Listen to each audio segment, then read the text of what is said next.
rolling like a geezer.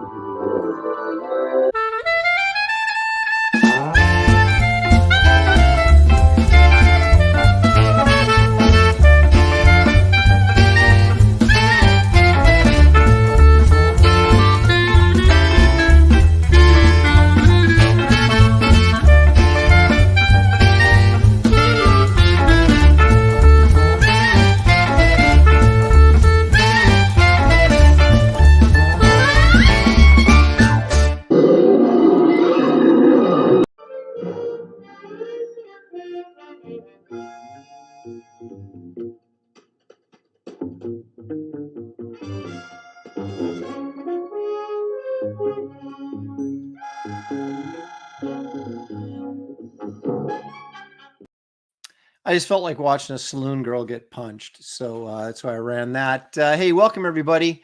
It is Graybeard's studio. You'll notice my beard is almost vanished. What happened was I was going to trim it this morning and oops. So I had to close crop it a little bit there, but it'll be back before you know it. It's still there, but not as quite as thick. So anyway, today we're doing 80s movies. Characters. That's what you guys overwhelmingly voted for. So that should be, we got a lot to choose from. So it's going to be exciting to see what everybody decides to do. Of course, we'll be talking about the man, the myth, the legend, John Romita Sr., who unfortunately passed away last night. And we'll be talking about him and his great work over the years of comics. And from what I know, and most people know, is a pretty darn good guy too. So our condolences out to his family, but we'll certainly be talking about his legacy as well today. But first, let me bring in the rest of my gang here so we can do this thing right. He's surprisingly become the on-time guy, no longer the tardy Sasquatch, but the on-time skunk ape. It's Kelsey Shannon.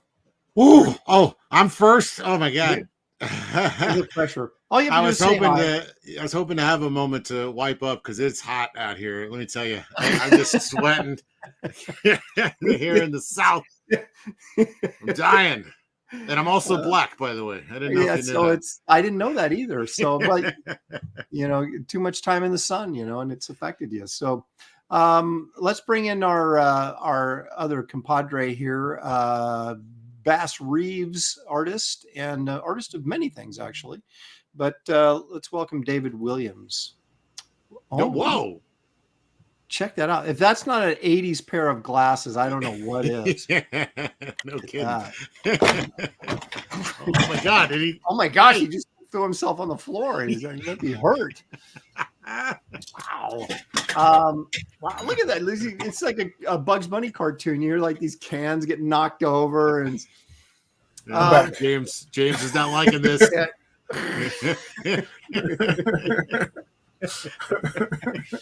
Oh my goodness.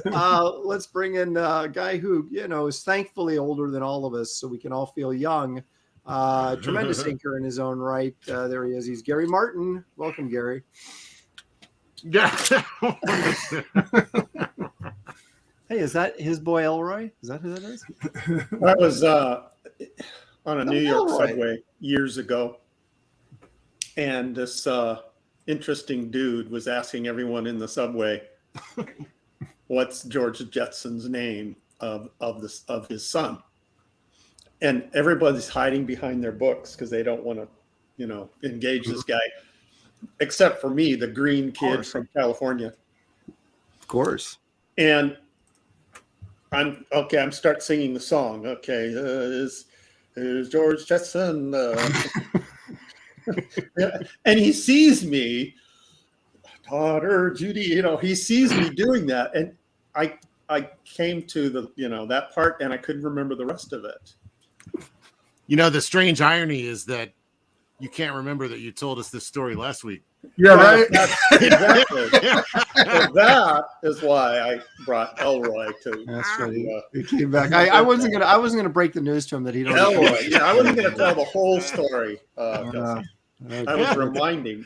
I was just thinking, I want a boy book. Elroy. I want a book of your subway experiences, and then I realized it was the same story. I was like, oh, okay, that was a short book. It's the same story, just just dressed up a little differently each time. I have several. Yeah.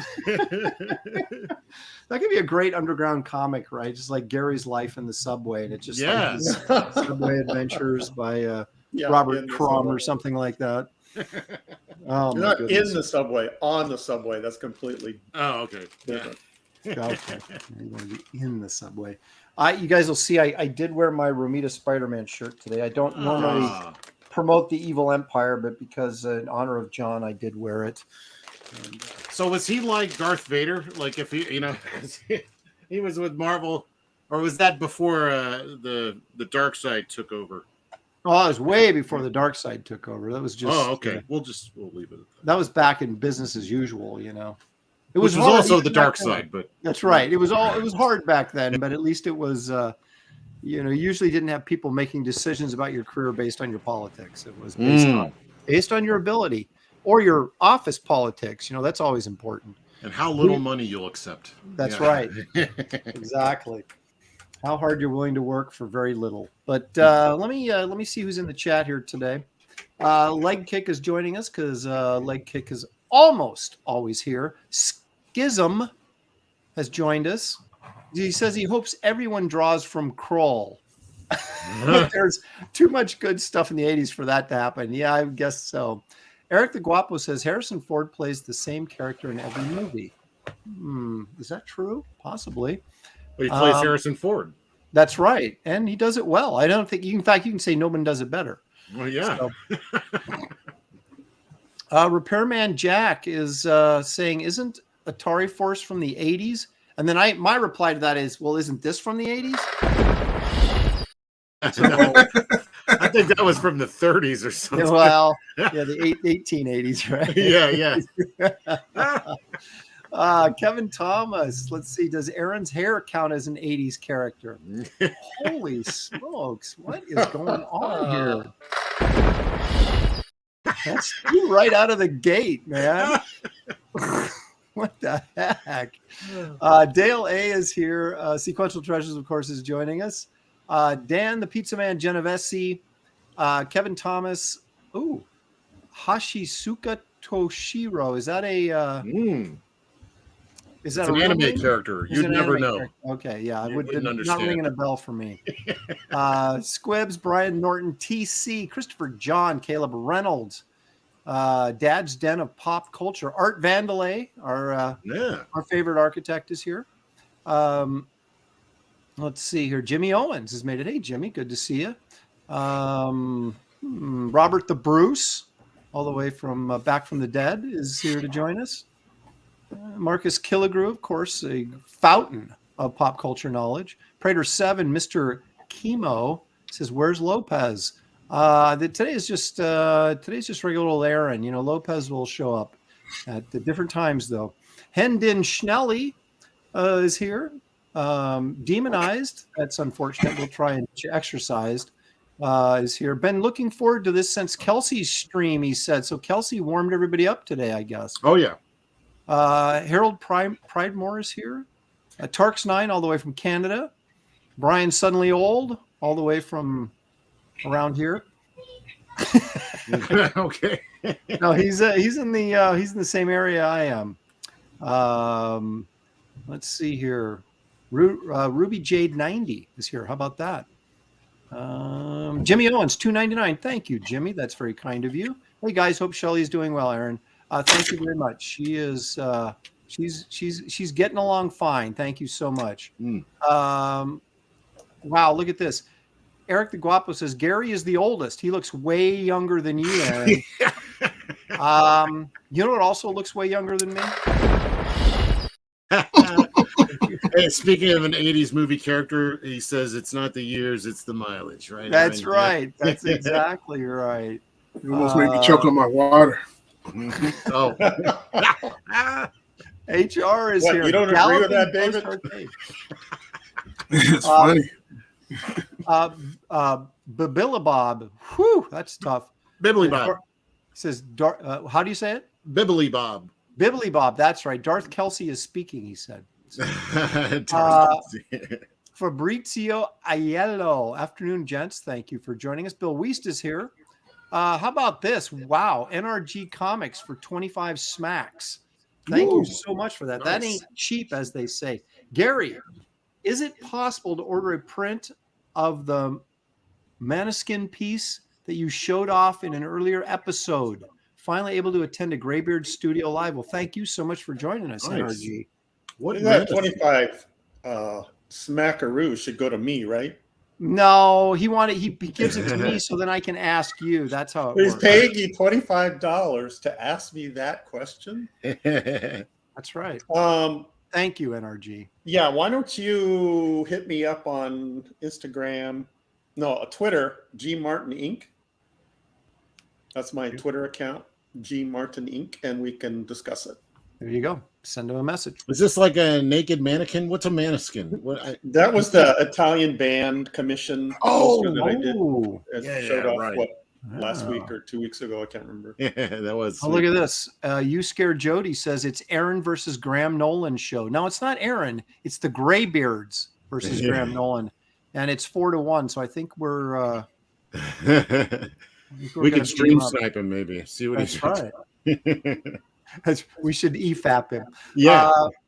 Will Excel is here. Vena Reviews. Greetings from Europe. How about that? Hey. All the way across the pond. That's cool. Nintendo Ginger says that's dope, Brohawk. And we haven't even done show and tell yet. And David's kind of getting his stuff in there.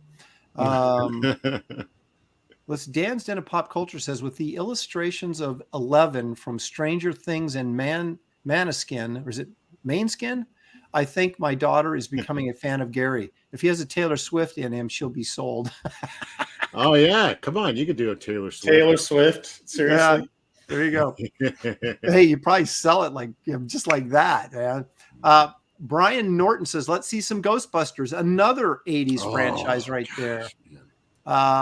David Pentecost Comic Book Art says, my favorite comic show, but I always watch it as a rerun on VHS. Nice. Yeah. Dude, I want some copies of those. No, wait a minute. Hachisuka Toshiro says, my name isn't from an anime. Not that I know of anyway. It's just from Japan. Laugh out loud. I was just joking. I'll change it to just Toshiro to help you guys out. Yeah, just the last name. That'd be a little bit easier for me. That was me making fun of Aaron's complete lack of knowledge of Japan. So It must be an anime character. It must be. There you go. That's exact, because I wouldn't know the difference. Art of Roy asked the intellectual question that we pondered for ages: Why is a redhead called a ginger when the ginger root is yellowish? That's an excellent question. Did you skip Citizen Ronan? You skipped me. Maybe I'll go watch Graham instead. Citizen Ronan, no! He's threatening. Yeah. That's all you have to do is threaten to watch somebody else. And Richard Cahill says, isn't Taylor Swift just a straight line? Yes.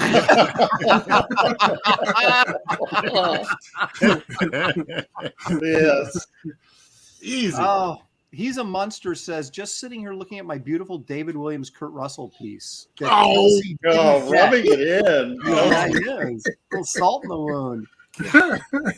Oh, wow. Well, He's a Monster says, I have it right beside Gary's Wolverine piece. So he's really bragging at this point. Dale A. Now the ginger conversation has started. Doesn't ginger turn orange brown when dried? Oh, and look at Eric the Guapo. Wait, Graham is streaming. I'll see you guys later. Yeah. Okay, well let me help you get there faster, Eric. There you go. Thank you, Aaron. Yes. I don't know if I've ever given anybody 2 cannonballs in one stream. But Eric, let me help you. Boom. You broke the record. Now that's something for them to aspire to. Those insults are going to come flying. If he does it again, I'm going to have to nuke him because I've already run out of cannonballs. Oh my god. All right, so let's do a little round of show and tell here if we can. We'll get started. Kelsey, what have you got to show us? Oh, okay. Here, yeah, I'll go first. Let me see. Where the heck's my camera? Somewhere. Here it is. All right. So last week we did wasn't this last week? Mm-hmm. Pretty sure this was last week. So good. Yeah, thanks. Yeah. I was kind of surprised by it as usual. As usual, I'm surprised by it as well. Go full screen, Aaron. Oh yeah. Sorry. No. It's like make it small again. Yeah, but colored inks, a little bit of gouache. I think that's it. That fog effect up there is great in the city.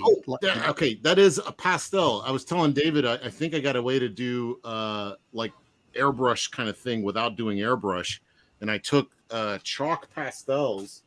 Hold on, let me show you. I got these like chalk pastels.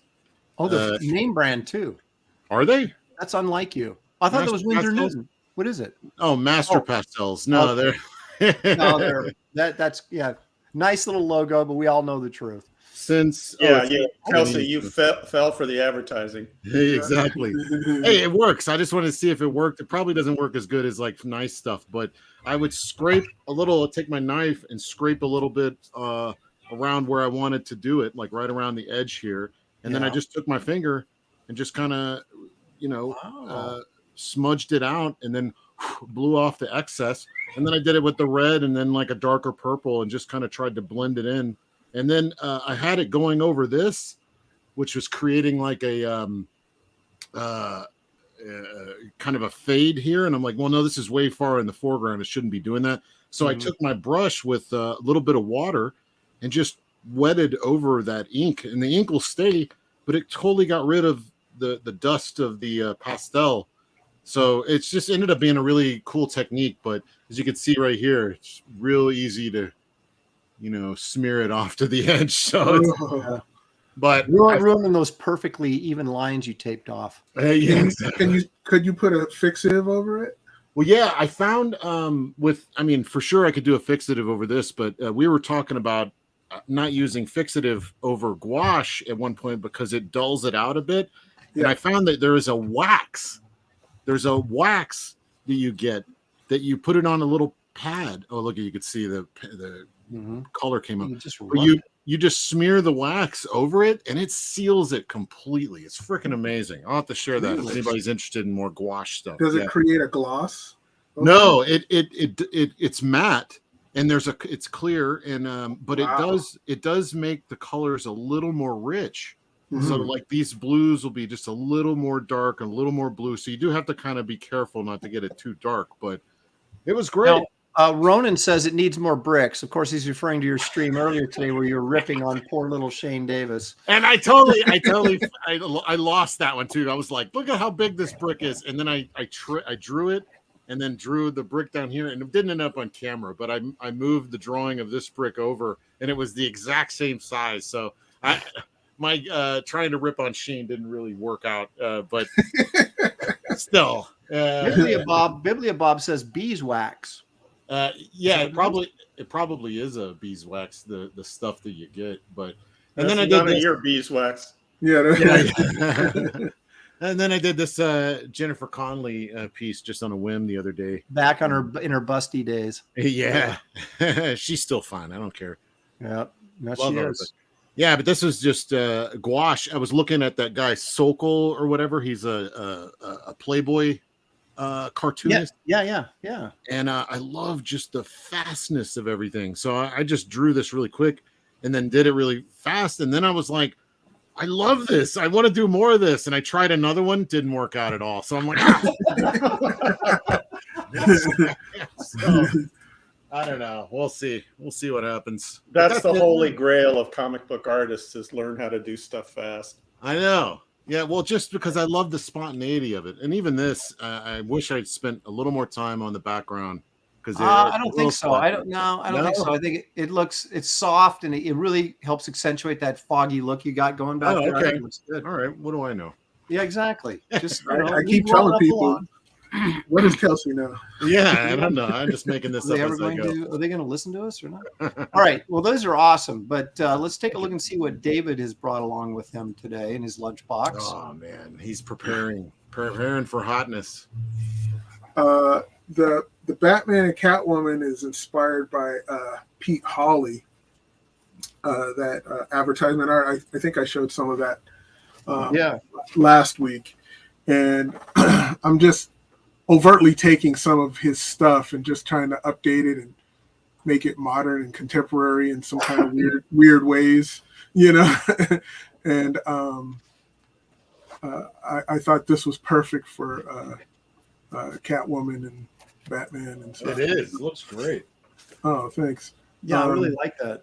I mean, it's like a romantic 40s advertising piece. It's just like really cool, and which is exactly what you're going for, right? Yeah, that's the idea, right? You're preparing these to paint them, right? Yeah, I'm preparing them to paint them. Yeah, they're going to be full gouache paintings, and I'm going to try to paint it as close to what Pete Hawley would do for advertising. It's not going to be like overly rendered color or fancy Bill Sienkiewicz type color where color is just everywhere and it comes out to some crazy masterpiece. I'm not trying to do that. I can't do that. So, but very controlled and and I also found a whole bunch of boards to do this stuff on. So I was glad. So I have about like 11 of them now. So I know I have 11 paintings that I'm going to be doing. But see, this is the test that I did. This is Pete Hawley, and this is like the test. And I was like, I think I could do this, you know. So you didn't have to prepare that surface at all. It's just not at all, just straight on. Can you buy those just like that? I don't know. Gary gave me a good idea of actually going to a place where they do frames, you know, and the backing board on frames and see where they get it. And I just get a bulk of it and get it cut for me. So yeah, they use really heavy cardboard for that. Yeah. It's not corrugated. Yeah, I'm wondering about because I was looking into doing it on Masonite, and the price ends up being about the same as just getting some decent paper. So I'm curious if that would price out to be even less, or if it's about the same or not. I sent Aaron the reference that I was using for this Batman and Robin. You could possibly show what Pete Hawley drawing I'm using to do this. All right. Yeah, hang on a second. I've got to. No, you got to wait until we're in the middle of drawing to do that kind of thing. That's right. Yeah, and stop drawing and go get this. Okay, here it is. All right, hang on. Yeah, so you could totally imagine how it's going to look.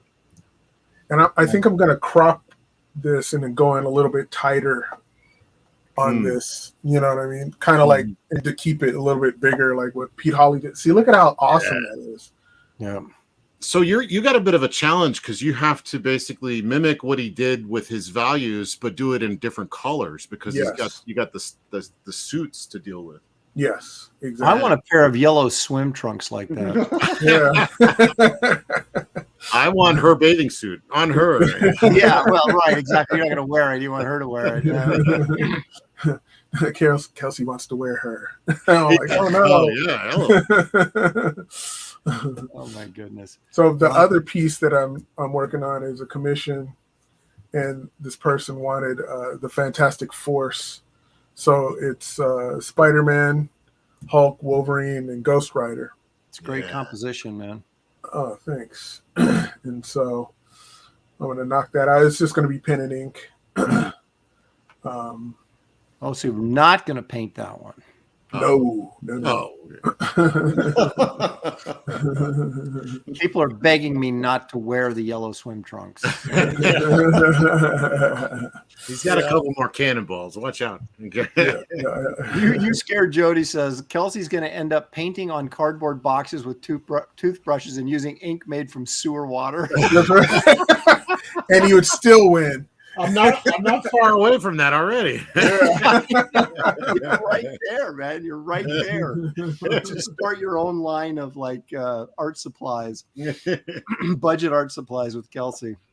So anyway, very cool, David. Let's let's take a look and see what Gary has brought to share with us. Yeah, before we talk about that, Uh-oh. I'm not ready for that yet. Well, what did you have it up for? Well, because I do want to talk about it. Jeez. This is what I'm working on currently. Whoa. It's oh my goodness. It's a mock cover for. I do a bunch of military type illustrations for various clients that do work for Department of Defense. Is this cleared to show? I mean, is this top secret? You're showing? I'm not supposed to show it. They're going to bomb his house right now. You can hear the incoming missile. See that laser sight on I his can't chest? put any of this stuff in my art book. Oh, dude, But, this is holding brilliant. it up to the camera, I feel safe in that. So you got to reference all of the cases. Oh, yeah, big time. So this one, it's this. I was talking to David about it. Electromagnetic warfare, and that's what I'm using the Kirby Crackle to demonstrate that. And that's the vehicle, and then the modern soldiers. We're about to see it for real soon, I'm sure. Yeah, I swear it has a Michael Golden vibe to it. It does kind of, doesn't it? Yeah. So I'm going to pencil a couple of those and then ink them, and that's my segue to the piece that Aaron showed of there we go. The great John Romita. Wow. Um, Is this from one of the romance books? yeah. Yeah. I was showing some of this off earlier. That's some of my favorite Romitas. And that reminded me, that's on Kelsey's stream, you were talking about his romance stuff. Romita did a ton of romance stuff. And he's so good at the ladies. the stuff that I really liked in his romance stuff, because it's so simple, but this is from that classic story, My Boyfriend Kissed My Eye. I remember it's like, I prefer the horror one than My Boyfriend Ate My Eye. Yeah, exactly. That was an EC story. Slipped up my brain through my eye. Like a Henry Jeremick's getting impatient. Aaron, what is everyone drawing? Oh, you'll find out, Henry. Just hang so in there. anyway, the reason why I wanted to show this was John Romita's inking. He was a heavy influence, is a heavy influence on me. I want to talk specifically about his cursive lines. Oh, yeah. And if you look at like most of his lines, what I mean by cursive is the thin, thick, thin line. You see on the top of the guy's forehead. That's a good example. Right. If we blow up like those lines on the eyes and the cheeks, you see those. Yeah. And I mean, he rarely did a dead weight line. They always had life to them. And that influenced me heavily. That's something that the brush does very well, and Croquill. Oh, yeah. That's harder to do with modern soft tip pens. So if anybody out there wants this look, then go to the brush or Croquill, because this, and to me, this is the language of American comic art. Sure. This cursive line and that iconic line is disappearing in comics. I think it's pretty soon you won't see it anymore anywhere. I prefer him inking himself, honestly. When I bought, absolutely. Yeah. I bought a couple of those Essentials Spider-Man's books after David's been talking him up for years, and I was like, all right, let me get some of this and get some study in. And I noticed very quickly that I was really drawn to the stuff he inks himself. I mean, he's just perfect inker. Look, he's going for the eye again. He's going for the eye. How beautiful is that? Yeah, well, he already kissed it. Notice she's crying. He's snacking on it right now. I mean, his lines and his choices of thicks and thins and the weights is just magical. Let's not sleep on that color. Is that hand done? That's from a cover, so I think they can do a little more on the covers than they did in the interior. Okay, because it doesn't look well. Some of it looks cut out, but then the fading that they have. Yeah, it looks like they were able to do some soft stuff on cover. Yeah, they were. Wow, God, man, that's beautiful. Yeah, yeah, amazing stuff. So that's my intro into our pre-drawing discussion. Yeah. Wait, what was that Spider-Man? Yeah, you're not going to share the. Oh yeah. Oh, yeah, you got a recreation of his cover? It was a recreation. Yeah, hold on a second. Yeah, come on, Like man. holding out on this. Talking a little bit about how his iconography, in that Romita has some of the most iconic images that resonate with us still to this day. I'm not even a huge Romita fan, or I'm not that familiar with his work, but even then, his images are, implanted into my brain just from being a comic book guy. Pedro Ang says he kissed her eye after having extra hot wings, and that's why she's crying. Yeah.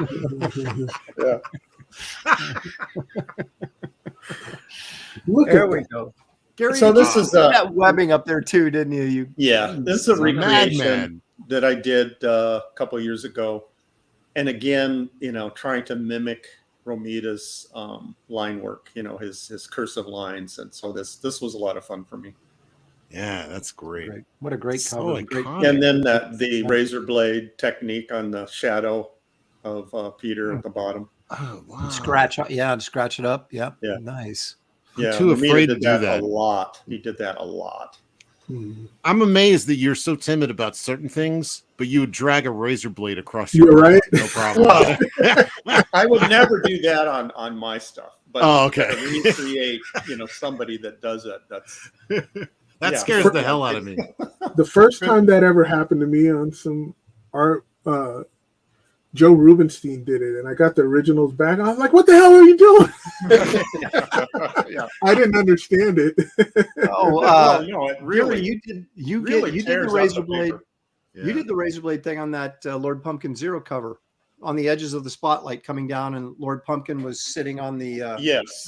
chair and had I all the did. dead clowns And around. that might have been the last time I ever did that on something. That I think I did. probably encouraged you to do it. I was like, "Yeah, scratch it up, man. See what it looks like." Oh yeah, that's probably Gary's like, well, this is Aaron's art. It doesn't matter. Yeah, that's right. Everybody gives a rip about what Aaron's doing, man. That guy blows anyway. So it's like, I actually did that on a. I'll look it up later after we're drawing, but I did that on a Wonder Woman cover. I scratched it all up because I was trying to get kind of a 50s paperback sort of look to it, and I'll bring that up here later. Yeah. But I guess it's my turn for show and tell, and I've got stuff to show. Finally. Yeah. All right. So I finished the Uncle Sam from last week. Yeah, let's see it. I I think you sent me a scan of it. I still haven't got back to you. I'll get back to you soon. Yeah. Let me know what you think. Okay. So Nice. what I did here was I was going to post this on Twitter, but I got like cold feet because the whole Hitler thing. I thought maybe I shouldn't. But what I did here was I wanted to put something in the background, but I wasn't sure what I was going to do. So I made this square, and then I was like, because I looked at David's Black Terror, and I thought, he had like kind of a square motif in the background, and I thought, well, that's kind of cool. I'll do something like that. Is that flag upside down? Well, hang on a second. Oh, so, my idea was red, white, blue, right? Oh, okay. So I did red, white, blue, and then I realized that was the Norwegian flag. Ah.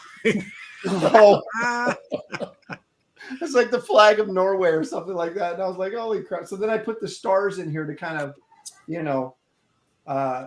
make everybody know that this was not the Norway flag. But I did this is all acrylic. The white, of course, is just the white paper, but that blue is acrylic. I just got a square brush and went in and put that in. And then I used the Presto pen to do the stars. Norway. What's a Norway? So that would be like Uncle Johan or something. Right? Yeah. What's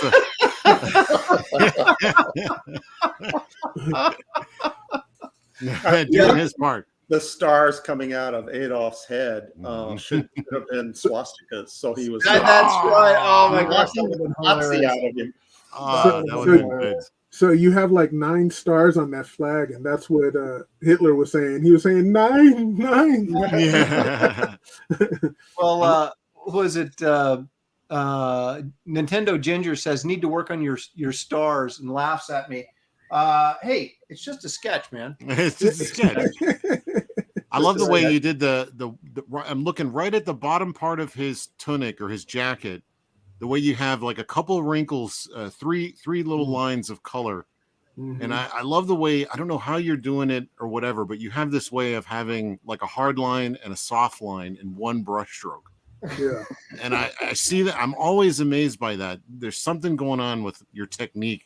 And I'm a little obsessed with, and I like it. I'm a little secretive about it. Yeah. I'm gonna figure it out. You watch. What's the one question, Aaron? What's the Phillips screwdriver image on Adolf's sleeve? Right. Oh. That's like the worst swastika ever done right there. Terrible. Anyway, so that was from last week. It's all done. Then I don't know if you guys saw this or not, but I did a Count Chocula to go with. There we go. Looking very drink your brown. milk. Yeah, he's pretty happy about the whole situation. Yeah, you know, he's got in there and I think that's very cool that the limited color palette, just Yeah. space and everything. It's yeah. very All I used here was burnt sienna and then I used a was it a raw sienna? What did I use? The darker brown Lots of Cocoa Puffs. Right? Yeah, exactly. I do have a little bit of red here, just like on the knuckles and stuff, and in the cheeks. Actually, that's pretty genius to like let the Cocoa Puffs, dissolve a little bit, and then Yeah. get your brush in Yeah. there and Another Use it in Kelsey there. And then the drawing becomes a scratch and sniff. Yeah. That's right. Oh, it just smells like you just want to eat the paper. Anyway, creeps so I me did out. that. And then, of course, the sugar bear. Ah. Finally finished him. Oh, super sugar crisp. That's right. Can't get enough super sugar crisp. That's great. So I used the only thing I used acrylic on was these little highlights right here. Man. That's cheating. Start over.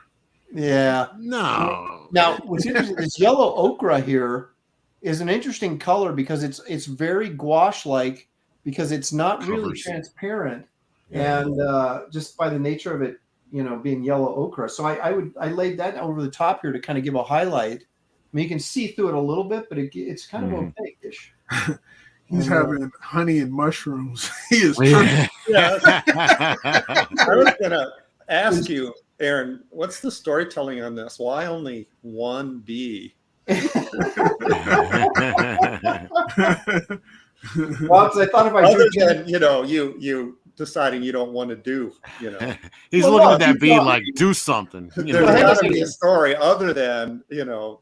Well, want if it was let's say he's the first one back to the nest, because if it was a bunch of bees, it changes the whole narrative. Right now, Sugar Yeah. Bear is probably scared of the swarm, but it's Yeah. one bee, so he's kind of like, yeah, what are you going to do about it?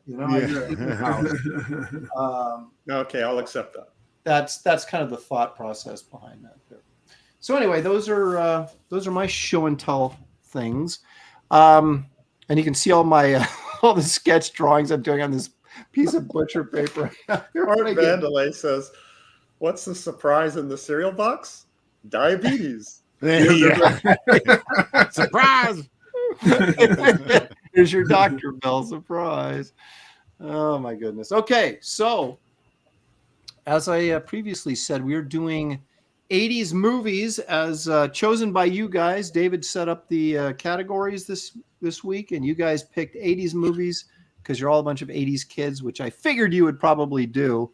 But let me quickly do this before we do that. I want to make everybody aware that everybody's got a campaign or at least something worth noting, because I always forget to do this, and I'm not being a very good host. So David, of course, still has Bass Reeves' West of Hell campaign. Look at that. He's just like $99 away from 33 grand. Back that book, guys, because this has got some great art in it. Kelsey, did you color this or some of it? Or I colored, I colored that cover for Look at sure. that. That cover right there. He That That colored, looks like me. he colored Yeah. the first issue and all the covers. I got a phone call after David saw that cover that Kelsey colored, and David was like, "Oh man, I got to show you this."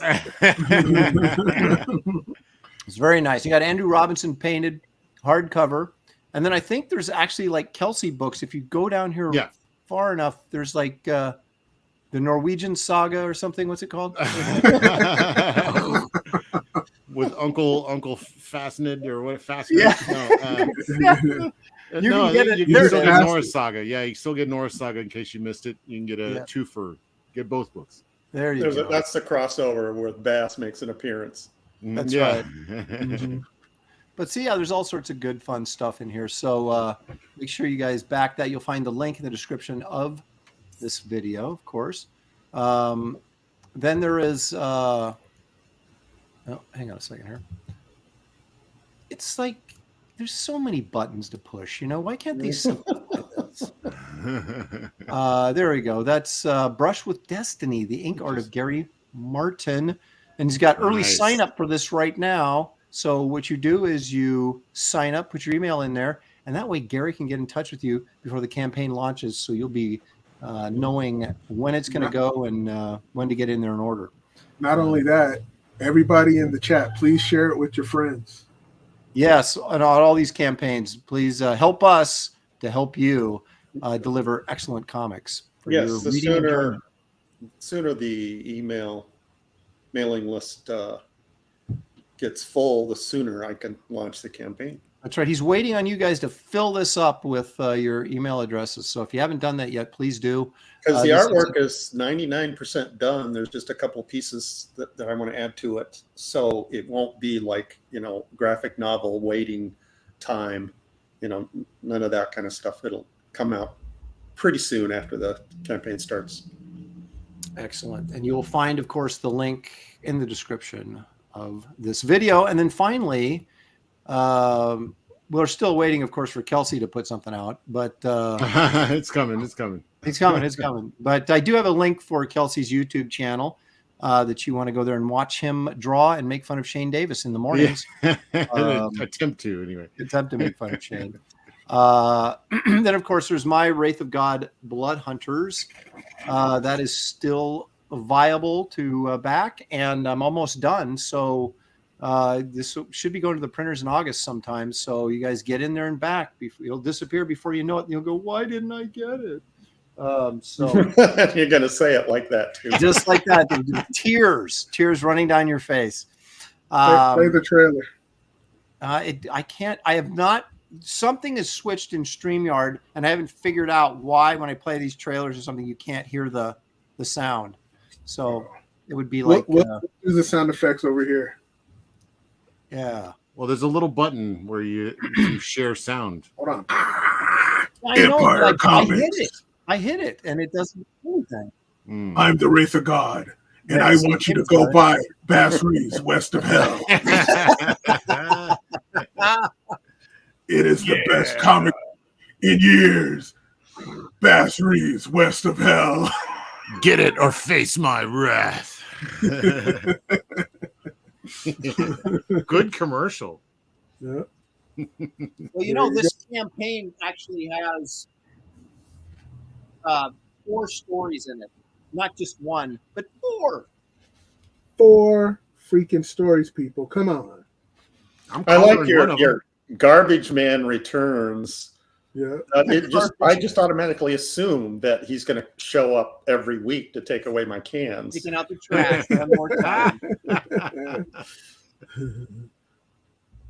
Hey, I saw I David can hear Williams the music playing off my computer, and it's not playing for you guys. Yeah. Oh, weird. But it's in our hearts. Yeah, yeah. The music is playing in our hearts.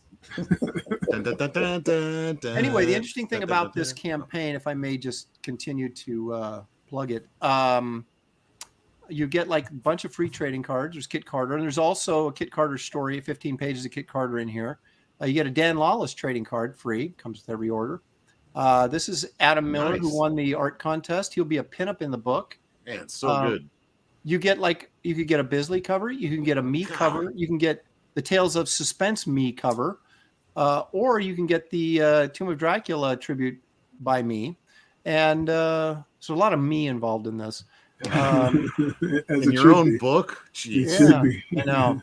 So you've got this 53-page story where the Wraith of God and Esther tackle this the challenge of this Nosferatu-type vampire and his brides in this small Tennessee town. But then you get Garbage Man, which is one of the backup stories. Now there's a trade paperback, of course, that collected all the stuff I did at DC, and this kind of continues from there. Colored by our own Dan Lawless. Nice. So that's cool. And then this, which I haven't put up the colored pages yet, but the nightclub story, which is colored by our own Kelsey Shannon. Yay. And inked by a top professional in the business. So a lot of value in this project. A lot of stuff. A lot of There's cool a lot of artists. stuff. Yeah. 100 pages for $25. So you can't miss it, or you shouldn't miss it. You can miss it, but I wouldn't recommend it. Yeah, I wouldn't recommend it. Yeah. Oh, pretty good deal. 100 pages. Come on. It's gonna be a thick book. So anyway, the link is in the description of this video, so you can go back that if you'd like as well. So there we go. There you go. Nintendo Ginger's exactly right. Aaron is always me. All about me. Look at Galloping Ghost Arcade. Where have you been? He's like, Bisley. Yeah. Yes, I have a Bisley cover. Go check it out, man.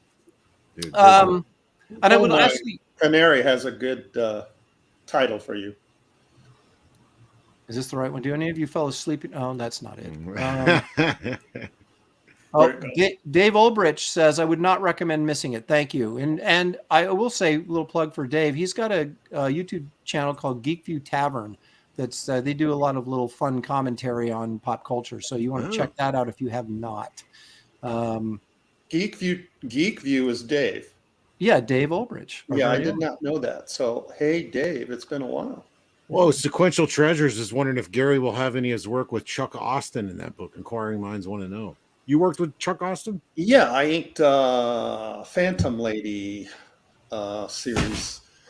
I didn't think it was his old porn comics. I didn't think No, sorry. That's what I was a fan of. Yeah. Although the Phantom Lady stuff was, on the razor's edge of that. I'm not going to be including anything in the book of my inks on other people's pencils. It's all my pencils. All Gary. See, once again, me. Jimmy Owens for $2. Thank you, Jimmy. I appreciate that very much. Says, you are also good. Thank you. Thank you, Jimmy. We appreciate you joining us, man. And thank you for the kind words. HR says, what is the Biz working on now? I don't know. He does a lot of commissions, a lot of covers. He's always palling around with Phil at Zaid Comics, so who knows that's what Phil wants us to think. Yeah, but, you don't think that's true? You think that's just tall talk? Yeah, does Phil have a credibility issue? I don't know. That's news to me. Dave says Chuck Austin is wildly talented. He got out of comics while the getting was good. Well, there you go. That's true. And then he got into that Starbucks business while it was hot. What's he doing now? That's right. He franchised, man. He got a Starbucks franchise, and now he's just doing great. Okay, so let's go around the horn, see what everybody's going to do. David, what have you decided that you're going to bring back from the 80s? I don't know. You guys were suggesting to me because Romita passing to do the Dolph Lundgren Punisher. Well, no. Let's reframe this because you wanted to do Punisher, thinking I did want to do Punisher, but you suggested that both of you guys. It's not a suggestion. It's a commandment. If we're gonna do 80s movie characters, you have to do the movie version of Punisher. No getting out of that. Hang on a second.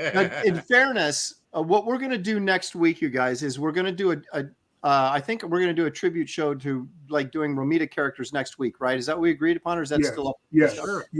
And so David had said over the phone, this was not on air, over the phone, he said that he would, he was going to do the Punisher then because Romita was one of the co-creators or designed the costume for the Punisher. And so he was going to do that then, not this week. And then we sort of kind of hijacked it and we're trying to pressure him into doing it this week with Dolph Lundgren. So you can do your Punisher next week if you want to go a different direction, David. Don't listen to Kelsey. Don't let him pressure you. All right, then I'll just make it a surprise, and when people see it at the end, they'll go, "Oh my goodness!" Okay. In other words, he has no idea what he's going to do.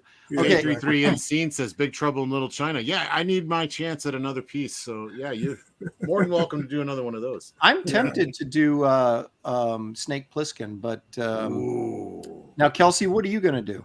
I like your original your idea that you were sharing behind the scenes, but I'm not Yeah. sure how well that will do with the audience because it's kind of obscure. But I love it because It will look cool. Yeah.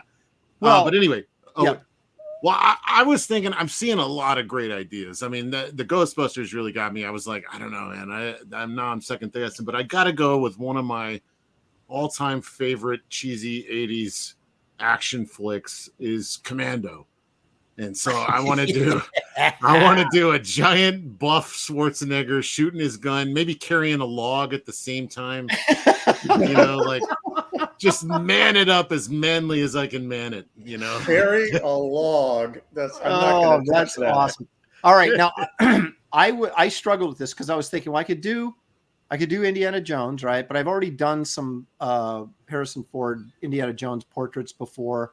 You have to get my sketchbooks to see that stuff, but I've done that. And then I was like, well, we've already done John Carpenter, so I was like thinking about Snake Plissken, but I thought, no, I don't go back to Carpenter. And then I was looking at, like, oh yeah, there's Ghostbusters, but I've already done a Ghostbusters piece I did for a commission for somebody. So I was trying to go through things that I hadn't done yet. And the Terminator's like a robot, so I'm like, I'm not doing that. Well, way you do too Schwarzenegger. Yeah, that's true. And I thought, what about Schwarzenegger Conan? But I've already done so many Conan pieces. And then it hit me. The great Dorothy Stratton as Galaxina is where I'm going to go. Wait, I love the thought process there where you're like, I could do Schwarzenegger as Conan. No, I could do Schwarzenegger as this. Or how about that? No, I thought I'd go with Galaxina. Yeah, well, Dorothy Stratton. Is, I pulled up a page of just 80s sci-fi movies, and it just was, Back to the Future. There's just one thing after another. So much great material. And then I saw this little picture of Dorothy Stratton, and I went, what is that? And I clicked on it. I was like, oh my gosh, Galaxina from 1980. You got to do Schwarzenegger carrying Galaxina. Yeah. Look at Eric and Boyd. He's like, yes, Aaron. Yes, Galaxina. Have you seen Galaxina? Have I seen the movie? Yeah. No. Oh, I've seen the poster. Poser. I've seen the poster. Yeah. Yep. It's a great Beverly Hills movie. Cop. Look at that. You can do Beverly Hills Cop. Mm-hmm. Yeah, I was thinking of doing Axel Foley. Yeah, I was. But it would just be a portrait of what's his face? I can't remember Eddie his Murphy. name. Yeah, it'd just be a portrait of Eddie Murphy, though, wouldn't it? But if you do it funny, like how I did, like the last one, that's true. Yeah. I could have him holding a banana and saying, "You're not going to fall for the banana in the tailpipe."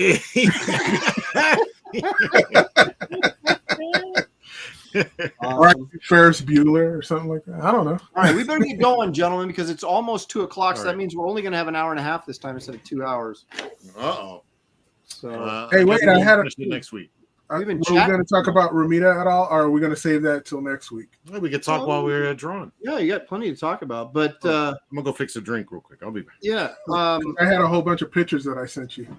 Oh no, I'm not. You're making me. Oh, I've only got an hour and a half. Aaron, tell us about your thought process again. I do want to show this real quick. These came in. Look at that. The second printings to Wraith of God of the new cover, right? So black and white virgin cover here. Interiors are color, of course, and then the color cover, and the interiors, of course, are color.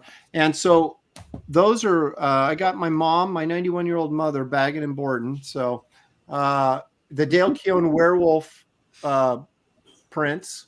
And they're all numbered, not signed by Dale, but they are numbered. And then, of course, the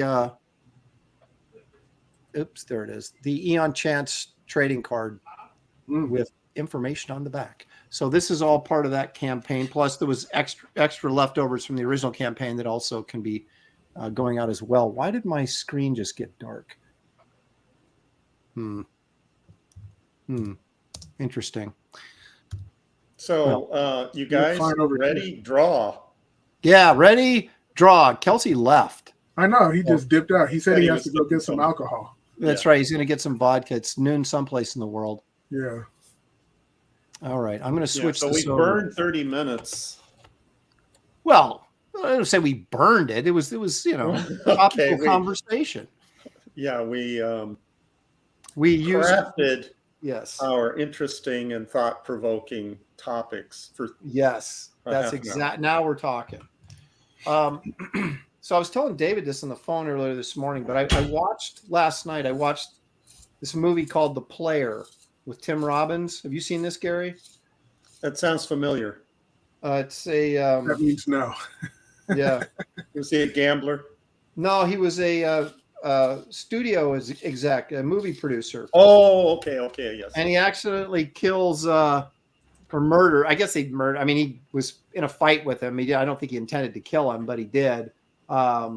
This writer who he thought was harassing him via text and postcards and things like that, and it turns out it wasn't the right guy. Very satirical, dark comedy, but a great commentary on Hollywood. Which it's always funny to watch people in Hollywood make commentaries on Hollywood. Hollywood, yeah. How horrible it is, and yet they still continue to. Yeah, we're going to tell on ourselves just a little bit. Exactly. Oh, Art of Roy says, what about Critters and Gremlins? I've been seeing a lot of good suggestions. Somebody just said Jessica Rabbit, which I thought, oh man, I could have done. You already did the trick. Oh, Jessica Rabbit. That's what I was thinking. Yeah. Exactly. A little different. Not exactly the Tricks Rabbit. Yeah. Oh my gosh, that would be a great one. I think you could actually do that one pretty good justice. Well, the thing is, the animated style, I could go through that in about 20 minutes. So yeah. And then somebody else said RoboCop, which is another huge one for me. Too much machinery for me. Yeah. Yeah. Too close to a robot. Yep. Stay away from those Transformers and robots and things. Robert Altman is the director. That's what I was trying to remember there. Of what? The Player. Have you seen that movie? Oh yeah, dude, The Player's great. I know it was. That's one of the best Robert Altman movies. I'm not a huge Robert Altman fan.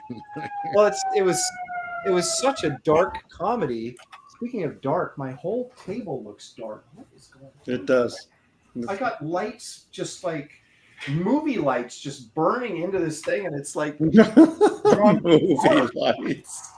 I mean, it's just. I'm ready for my close-up, Mr. DeVille. That's right. Well, they were doing at AMC. They're doing all these. You guys, I'm going to dip out and come back in and see if that affects my. Get out and come back in. I'll be right back. You scared. While you're doing that, I want to address a question earlier on from Art of Roy. He's asking if I'm going to do a YouTube video about Bristol boards and inking tools and technical stuff. And the answer is probably not. Son of a bug. Dave has been trying to get me to do how-to videos for a while, and I've been thinking about it, and that's as far as I've gone in that process is thinking about it. What's the big deal? I don't like doing videos. That kind of stuff. I think I wouldn't be able to talk about what I do while I'm doing it. Well, you could record yourself doing it and then That's do the other a thing. script and a voiceover. Yeah, film myself doing it, and then, so how much time is involved in that whole process? Well, I don't know. It's work. So that's exactly. So yeah, if I had a YouTube channel and I was trying to promote stuff, I would definitely do it. And so I'm still thinking about a YouTube channel. I have not, pulled the ripcord on that yet. But if I did a YouTube channel, I would definitely do how-to stuff. So I know that's a vague answer, but that's the best I can do at this point. You don't have a YouTube channel? I thought you did. No. Oh. I latch onto the coattails of everybody else. Well, I had a YouTube channel for years. It just took me. I think I've had a longer YouTube channel than just about everybody else doing this now. Just never did anything with it. No, John Malin has the longest YouTube channel. You know that. He was first. Yeah. No, I got one going. Let's see, the one I'm currently on. Let me see. See when this says it started. I think it started in like 20. Let's see. About. Would that be in the about section? Okay, this one I started this one in 2013, so long before all this started. Was it consistent or just hit and miss for a while? No, it was all about photography because I was doing I was making videos and stuff and trying to get into filmmaking and things like that. So and again, like I do my art stuff where I'm buying cheap art supplies and trying to take the mystery out of it, or the fear of, you know, it's like, look, you don't need all this stuff that they tell you need. You just need creativity and, you know, and just get out there and doing it. And I was doing the same thing with like buying telephoto lenses off of cheap websites, and they were crap, but man, I was doing stuff that looked like Tony Scott, man. I was like, holy crap, you know, you get out there in the right time of day with a telephoto lens, you know, of course it was all like bouncing around because the lens was like a foot long. I'm a freaking genius. Yeah, but it was, you know, so I was just doing that as a hobby. It wasn't really like to try to get views or anything. So, well, see, that's the thing. I don't have time for another hobby. I mean, I barely have time to do the work that I have on my drawing table. I don't know, Aaron. I absolutely don't know how you do it. Comics broke me. Comics broke you, yeah. Yeah. Yep. I don't either, Gary. I work all the time, and if I had a social life, it might screw things up, but thankfully I don't. So you got married at a good time. Yeah, that's right. There's nothing to interfere with my workaholic nature. That's what you do for fun. That's right. I draw for fun. It's killing my back, though. I got to admit, man. You broke comics. Comics broke your back. That's right. The doctor's saying I need a backiotomy. Don't give me any of that comics broke me crap. Aaron, what angle is your drawing board? How steep is it? 45 degrees. I'd like it to be steeper, but yeah, that saved my career, is making the drawing board. You can see behind me how steep it is. And so when I want to get close to the artwork, I just move my chair. I don't bend over. Right, exactly. And if I cared what my stuff looked like, I might look a little closer, but you know, knock it out. Well, that's how I wrecked my neck and shoulders, was you know, bending over. And yeah, absolutely. You do that for, you know, 6-10 hours a day, that'll mess you up, man. Mess you up. I want to do that, but I put so much junk on my desk. I mean, I got my microphone. Sometimes I have my camera. I got jars of water and paint stuff. I got all this stuff. Yeah, well, that's hard to do when you're painting because its stuff will drip down. What I need is one of those little ones that can raise up on your desk. You've seen those? Oh, yeah. Yeah, I need to get one of those because I do feel that where, man, I need to be drawn like this. Honestly. Right. I think that it'd feel a lot better. Right now, it's flat, so I'm having to kind of hang over it. Well, it's also tough to get your drawing the right proportions if you're looking at it from a skewed angle, right? So the flatter your drafting table is, the higher up it is, the more accurate you're going to be. Well, that's why you always see me doing this. You know, I'm always like checking making sure. Right. I used to do that. You're like in high school, you'd have this big art project and you draw it flat on a flat table, right? And then you lift it up and everything was twice elongated. And you're like, wait a minute, what? You know, it looks perfect from this angle, but you turn it up. It still happens. Yeah. I actually do that. You ever do that when you got like a TV screen or something? I'll get down to the side of the paper and draw it to where it looks normal to me at this angle, so that when you stand up, it's all like wonk. It's all like flat looking, wonky. Yeah. It's a little trick. I kind of do that on purpose on Bass because my table's at a slant, and that's why some of my characters are elongated in a weird way. So I kept it like that on purpose. Oh, see, I thought that was an accident. I wasn't going to say anything because I didn't. No, but that's cool because you're using, like, you know, it's like a happy accident because it creates like a design, you know, a look to it. Yeah, you know, all See that. good and bad. That's what, my philosophy. Yeah. In my early inking days when I was living in New York in a little shack down by the river, That's where I'm the living. desk that I worked on had a dip in the middle of it. Oh, And wow. so when I was inking, everything ran to the middle of the page. Oh, that's weird. So what did that do? I mean, It gave me a unique style. yeah. Or all the ink is like pulled into the side. It was my signature. I need to ask a question. I remember Brian Norton asking this a while back, and we didn't get to it. He's curious everyone's opinion on Stephen Gammell's art. I have to admit, I don't know who that is. Kerry Gammel's Terry Gamble, you mean? It says, well, he's saying Stephen Gammell. I don't know a Stephen. He must mean Carrie. Yeah, that's the only one I know, Kerry Gammel. It's the only Gamble I know. Yeah, that's the only Gammell I know too. Well, what as far as Kerry Gammel goes, what do you think of Kerry Gammel? I've inked him. He's awesome. Yeah. Yeah, his if you look at was it Marvel Fanfare? What's the Captain America story he did in Marvel Fanfare? Like 14 or 15.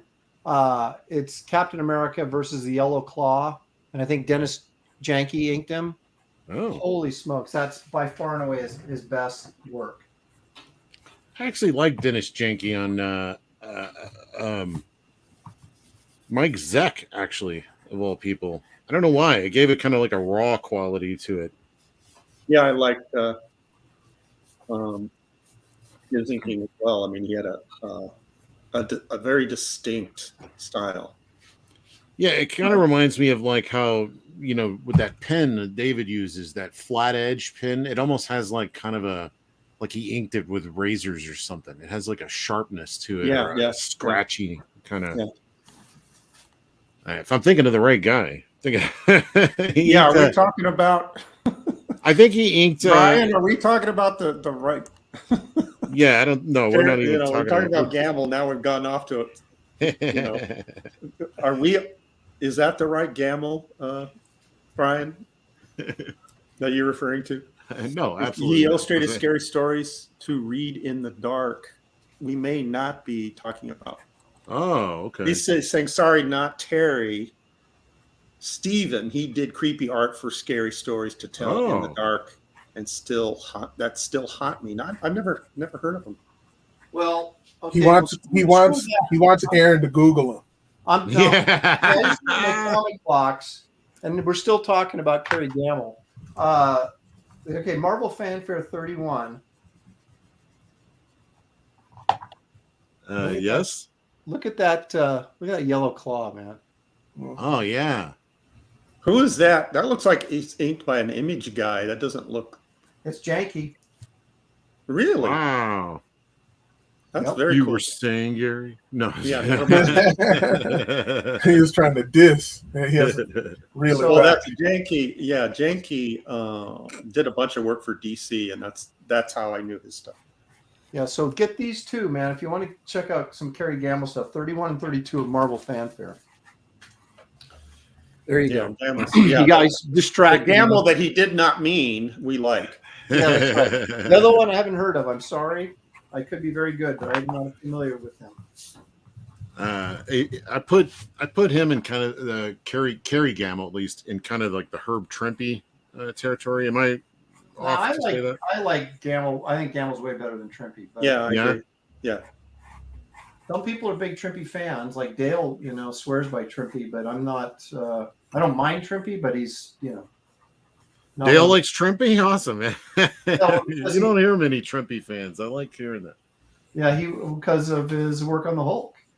Yeah. Dale's Okay. Hulk artist, I'm not even familiar with his Hulk work. That's funny. So do you think he's just paying reverence to him and he doesn't want to? No, I think Dale's sincere. I think everybody has like guys that whatever your favorite book growing up was, and maybe the artist that drew it wasn't the best artist in the world, but because you have those memories from your youth that you sort of glorify that artist anyway. I mean, it's like, So David, are you suggesting that Dale was messing with Aaron, saying that he liked Trampy? I don't think he was messing with it. It's just Yeah, Aaron, from when he was a kid. I'll give you an example. I grew up like loving and like copying Pat Broderick. Yeah. Oh yeah, Pat Broderick. Yeah. He's not my favorite, you know what I mean? But I show him a certain amount of reverence. I was just like, yeah, that guy. Yeah. You know, well, but hey, don't rip on Pat Broderick. Him and Mike Barron are ripping off Wraith of God in their new comic. damn. Oh, that's a compliment if somebody rips you off, Aaron. Yeah. It's the highest form of compliment. It is.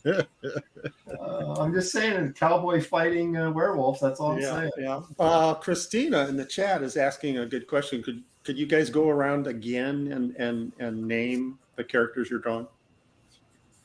No. I am Christina, drawing, sorry, you're out of luck. I'm drawing Galax Xena starring Dorothy Stratton from 1980. Look at these guns. I'm drawing Schwarzenegger holding both the rocket launcher and the what is that, an M60 or something? What the hell is that gun? He's got a.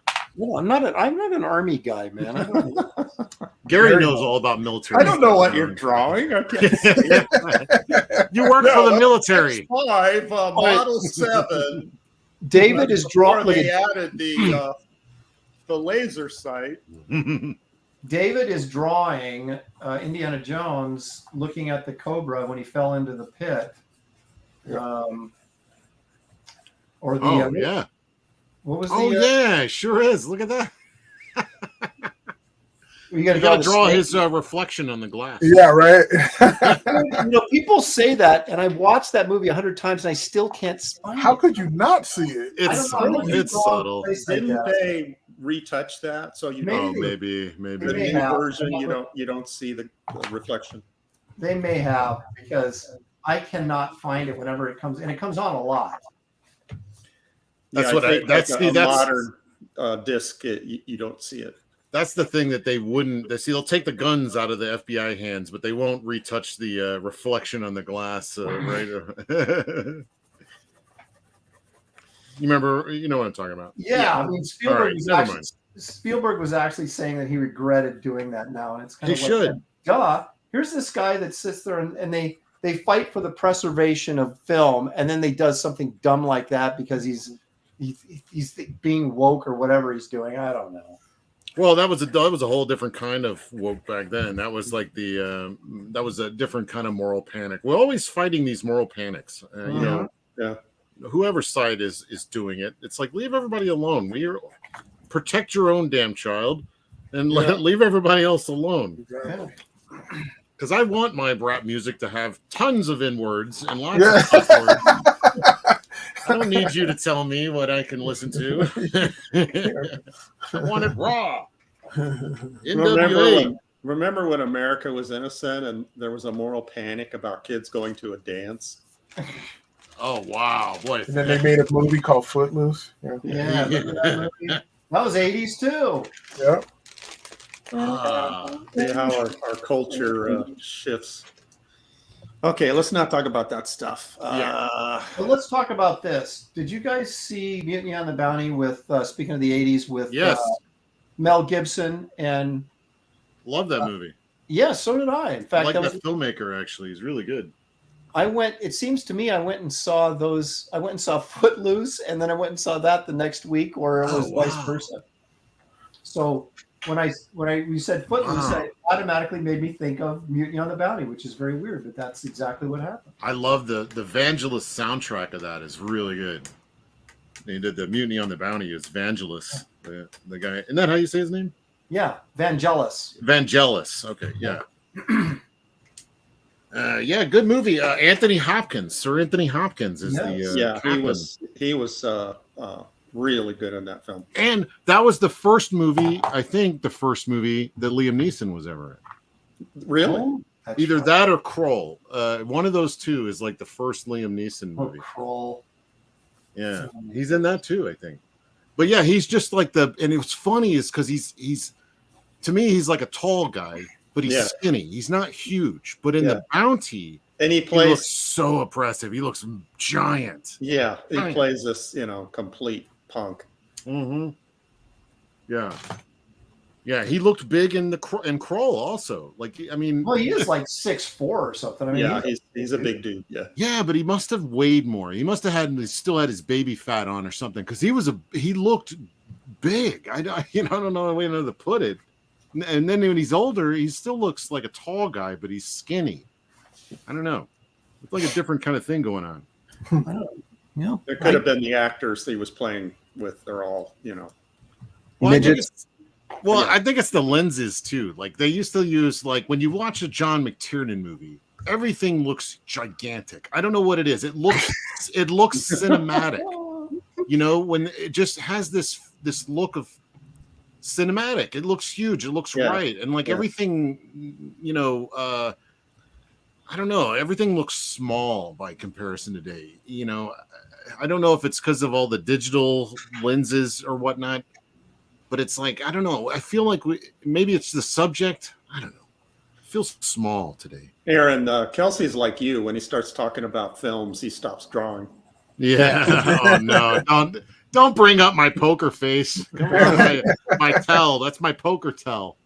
Speaking of that, did you guys ever see The Cincinnati Kid? Oh, yeah. I recommended that to you. Did you? We were talking about Anne Margaret. Oh my gosh, she's incredibly hot in that movie. You're talking about Anne Margaret, and I said Cincinnati Kid, and you hadn't seen it yet. No. Is that the one where what's his name was playing cards in Steve McQueen? Yeah, doesn't that take place in New Orleans? Yes. Yeah, I love that movie. Yeah. I've seen that. I don't remember Anne Margaret. Malden, Anne Margaret. So here's the problem. Here's the problem, though. Spoiler alert for people in the chat. I had to leave right near the end of that movie, and so he gets beat by Edward G. Robinson at the table in the final game. Yeah. How does the movie end, Gary? Ruin it for everybody. I'm not going to tell them how it ends. I mean, Gary, spoil it for everyone forever. No, come on, that's a Norman Jewison movie, right? Yeah. Didn't he? Yeah. All right. Well, I'll ask you. One of my favorite films. I'll ask you in the green room after the show. You have to tell me. So you didn't see the very end, but you did see when I saw him lose. Yeah, there's only a couple minutes left. Right. He had a full house with aces high, and he lost because Edward G. Robinson had a flush. Do you have a royal flush? Straight flush. Straight flush. Yeah. Straight flush. Yeah. Yeah, that's a really, really good movie. I did want to sneak this in. Robert the Bruce, talking about films, he says, I saw Gary in the Steve Rude documentary, and you played Gary Martin very well. But I was only the filmmaker interviewed me for about 2 hours when I'm telling Steve Rude stories. And I'm in the Steve Rude documentary for like 10 seconds. Is it me, or did that documentary come out different than maybe everyone had thought? Oh, no, absolutely. He intended it to be about Steve's art and career, and it ended up being something completely different. I actually went to Barron after I saw that, and I was like, is he okay? Like, should we? I mean, I was like nervous. Is he gonna like survive this? I mean, what the hell? Well, Steve is Steve. That's what he said. The dude's gonna dude, Yeah. Well, the thing about documentaries are they often take on a life of their own. And if you're a good filmmaker, you go in the direction where it's most interesting. And one of the things I felt that was wrong with the Frazetta documentary, Painting with Fire, is they ignored all the interesting personal life stuff and just kept it focused completely on his art and didn't really give us I mean, if it's just a fan film, which I guess is what it is, a glorified fan film, I guess it's okay because you get to see a lot of Frazetta art. But man, there was some stuff behind the scenes that was hinted at, in terms of family dynamics and stuff that would have been really interesting to dig into. Nobody talks about the Frazetta family. I mean, They are an interesting group. We've had Sarah Frazetta on Super Fun Sunday on Richard Friend's channel a couple times, and we've gotten into a little bit of that stuff. But she's like a granddaughter, isn't she? Yeah, she's a granddaughter. So yeah, but Yeah, her and her mom run the Frazetta Museum down in Boca Raton, I think, and they also do the Frazetta Girls. Yeah, but isn't the Frazetta Museum in Pennsylvania, or did they move it? There's two of them because Frank and his wife, they had a place they bought down in the Keys, so or somewhere. Maybe is that where Boca Raton is in the Keys? I don't know. It's in Florida. It's in Florida. Yeah. So I'm dying to go out there, but you have to. It's appointment only, so it's pretty probably. But isn't that the same thing with the one in Pennsylvania, though, right? Oh, is it? Yeah, because it's an actual home. So yeah. I don't really know. I'm going to combine Critters with Galaxina. Oh, you are. She's got a gun, and I have to have her shooting an alien. So I'm like, you only have an hour, Aaron. Hey, that's nothing to a deadline guy like me. Okay. Somebody was suggesting I put Alyssa Milano with a little Joe Biden sign, and maybe her getting in the way of Arnold's, Yeah, right. fire. Make sure she has a knitted mask on though to protect her from COVID. and a pussy hat. He's like, I'm sorry I saved you in my movie. I don't know. He's getting just as bad, man. Some of the stuff that he's been saying lately is sort of. Sorry, Gary. It's impossible not to get it. We'll change the subject. 80's movies. Yay! You know what I miss about 80's movies? The 80s. Infinite ammunition. There you go. Yes. Like no one ever has to reload their gun. They just continue to blast away. Yeah, I was watching the Transporter 2 a couple nights ago. And the blonde chick that's like wearing her underwear in a doctor's office. She's got two Uzis, and she's spraying the doctor's office, like she's got two, like a fire hose, and doesn't hit a single. This is like what's his name? Jason Statham is jumping around, and he doesn't get a single bullet. And he's like mashing down on that trigger, and there's an infinite amount of ammo coming out of those things. Yeah, that was in the 2000s or something, wasn't it? So, but it's just never ending, like video game kind of. Yahoo! I love it. I mean, I like everything. I do like the idea. If you do it right, the reload adds a lot to the tension of the moment. You could really use that to your advantage as a filmmaker. But man, I just said they used to do like I almost think that like The Crow kind of did it over the top to the point where everybody's like, okay, we need to tone this down, because like The Crow, he's got two handguns and he's like he's just like he's doing gun ballet with it. Hold on. Malin says, guys, get my belt. What's that a reference to? What is he? That's his being dad.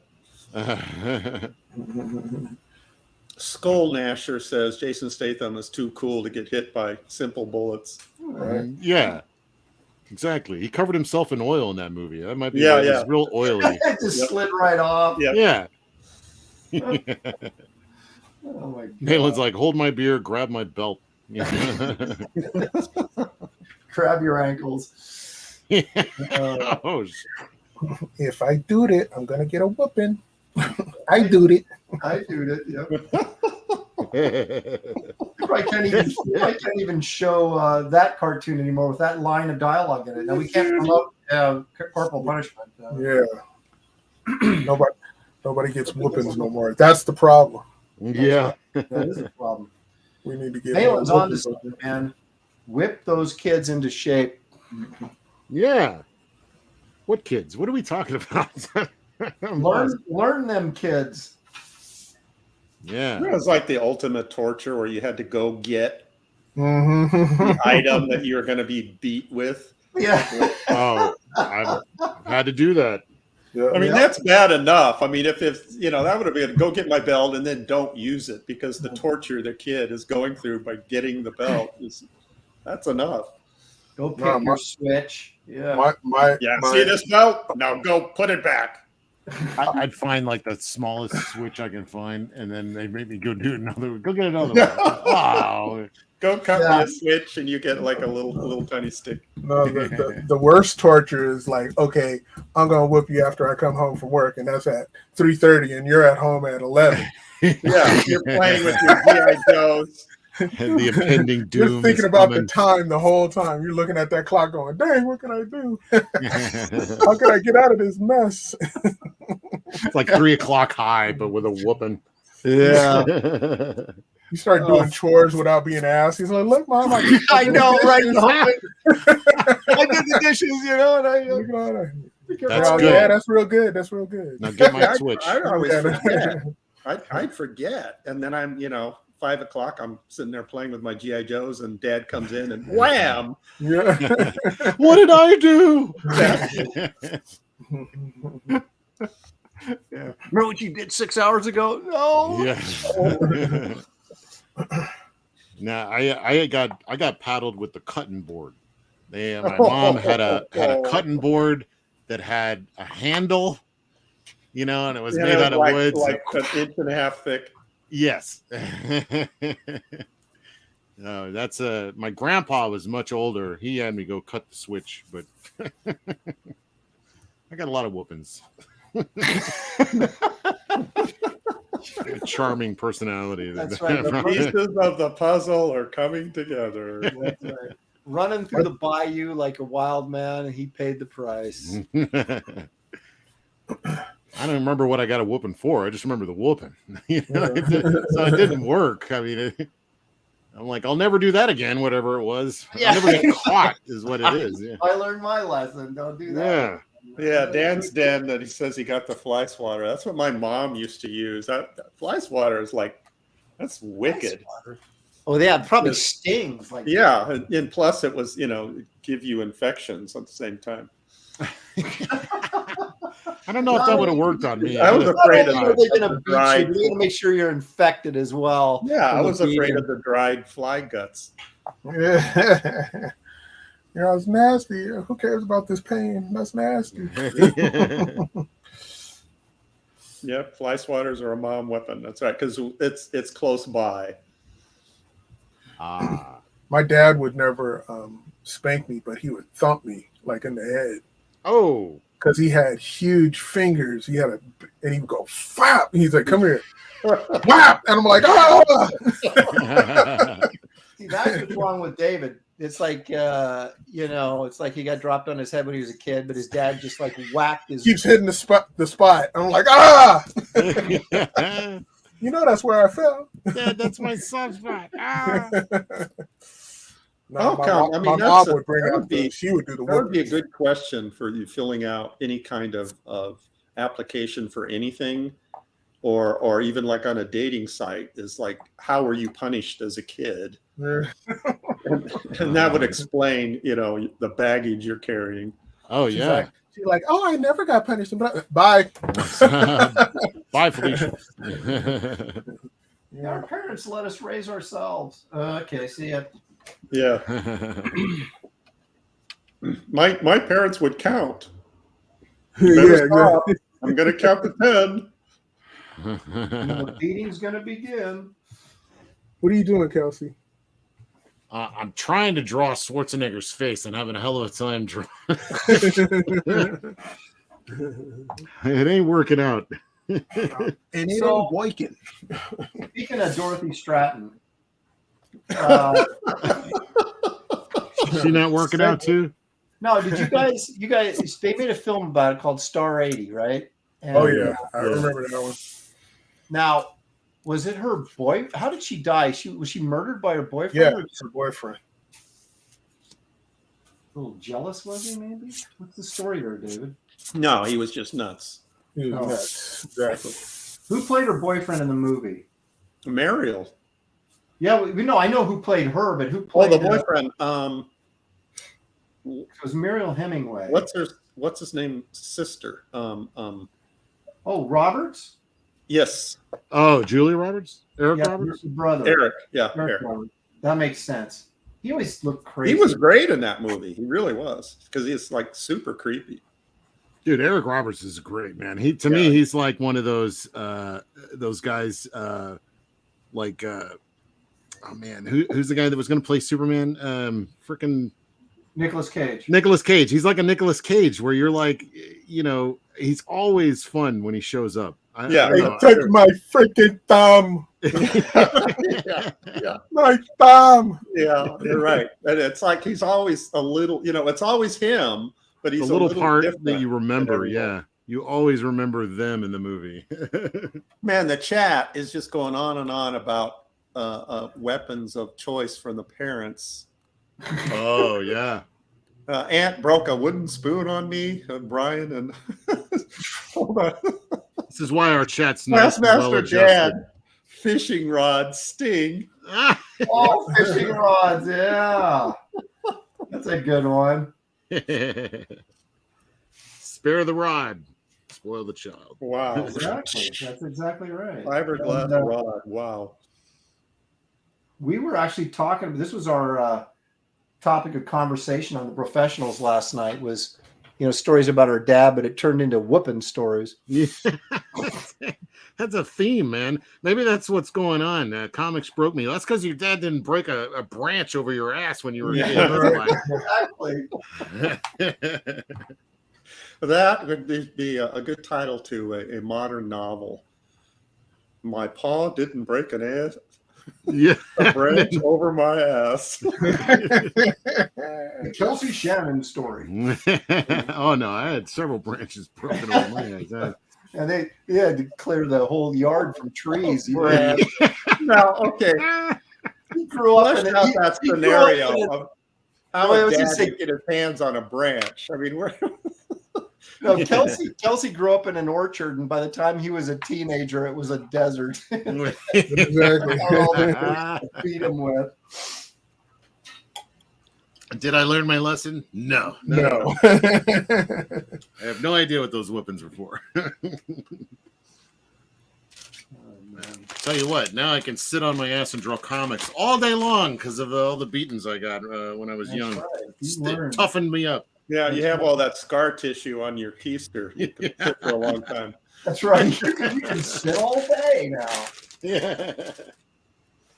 I asked the guys last night, I was like, when you knew you were going to get a spanking, did you try the old go up to your room and wait for your dad kind of thing, and then you'd go up and put on 3 or 4 pairs of underwear so that it wouldn't hurt as bad? No, I never did that. Padding on. And then he'd hit the back of your thighs by accident anyway. So yeah. You see, I said I couldn't retain the idea of the whole day that I was going to get a whooping. And Aaron, you're just like, that's all you thought about was what you were going to get a whooping. Oh, dude, we did. My brother and I, we'd go up and just put on as many pair of underwears that we had clean in the house, and just have 5 or 6 pairs of underwear on underneath our pants, so it wouldn't hurt. That sounds like a Bill Cosby story. Oh my gosh, it's true. Oh, I hope not. Yeah. Yeah, wait a minute. It's like, what do you mean by that? I'm talking about old time. Yeah. Pull your pants down, son. Classic, yeah. Yeah. Oh, No. here comes the Jello pudding pop. Oh, God. There goes the Jello pudding. Gosh. Man, I'm trying to get the nuances of this Galaxina costume, and I'm discovering there isn't any. Nuances. That's why you chose it, because it was white. It's white. Right. There aren't any nuances on a white Yeah, but I costume. put critters in here at the bottom, so it's something that would have been really easy, and I made it more challenging. So. Oh, damn. I didn't want to listen to your crap at the end of the day. And that's a great motivation, is not to be criticized by your peers. Right. Isn't that what we all do? I just want to do good enough not to be scrutinized by Aaron. You Yeah. know, by the likes of you.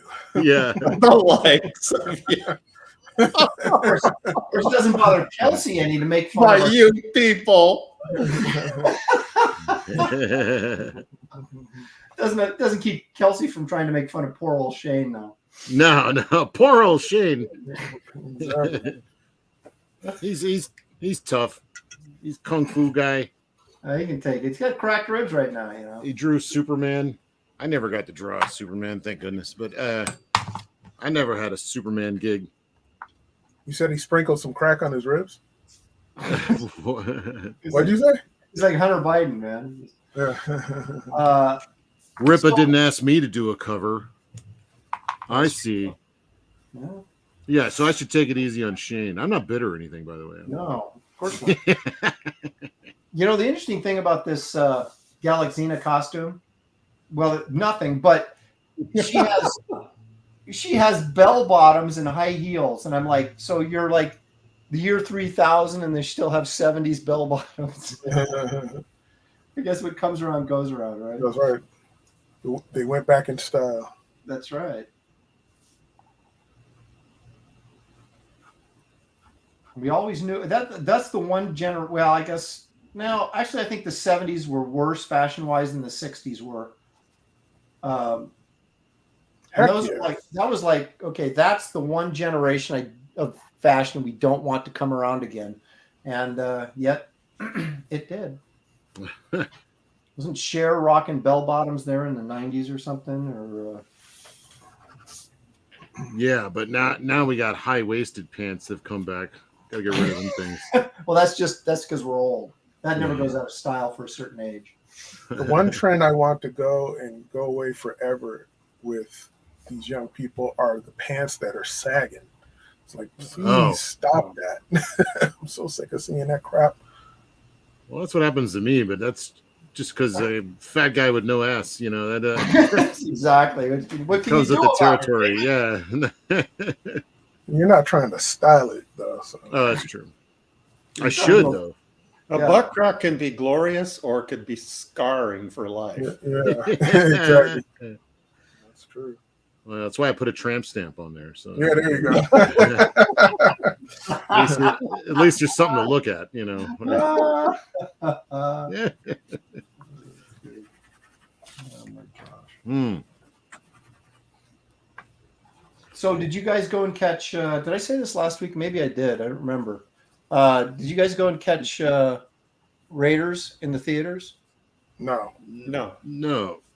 Does that play everywhere or just your town? It was like 2 days. It was like June 4th and then June 7th. I don't live in your town. Well, no, but it's like it was like one of those Fathom events things. Oh, no, I didn't even hear about it playing here. No, this is Louisiana. This is where progress comes to die. Yeah.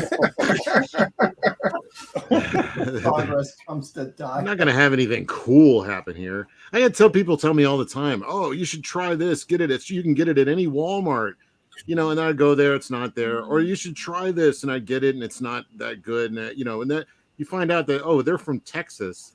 And they're telling me, oh, well, Texas, everything was great. I remember I loved it there, man. All the food was awesome. Everything, you know, so it's just different here. You can't expect the same things. Yeah. We don't get in movies.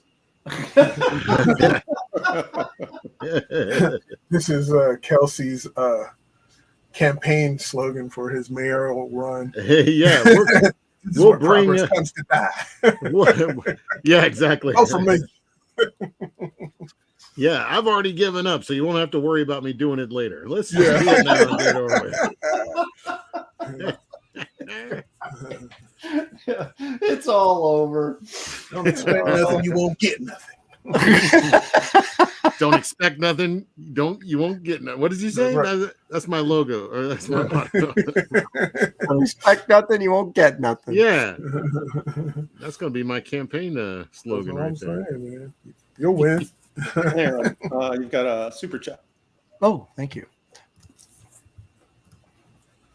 Nordman $1.99 says first dibs, Aaron. Hey, you know how it works. Nordman, if you come up with the cash, you've always got first dibs. That's part of Aaron's comic book company logo. You come up with the cash. You got the cash, I got the goods. You got the dibs. Yeah.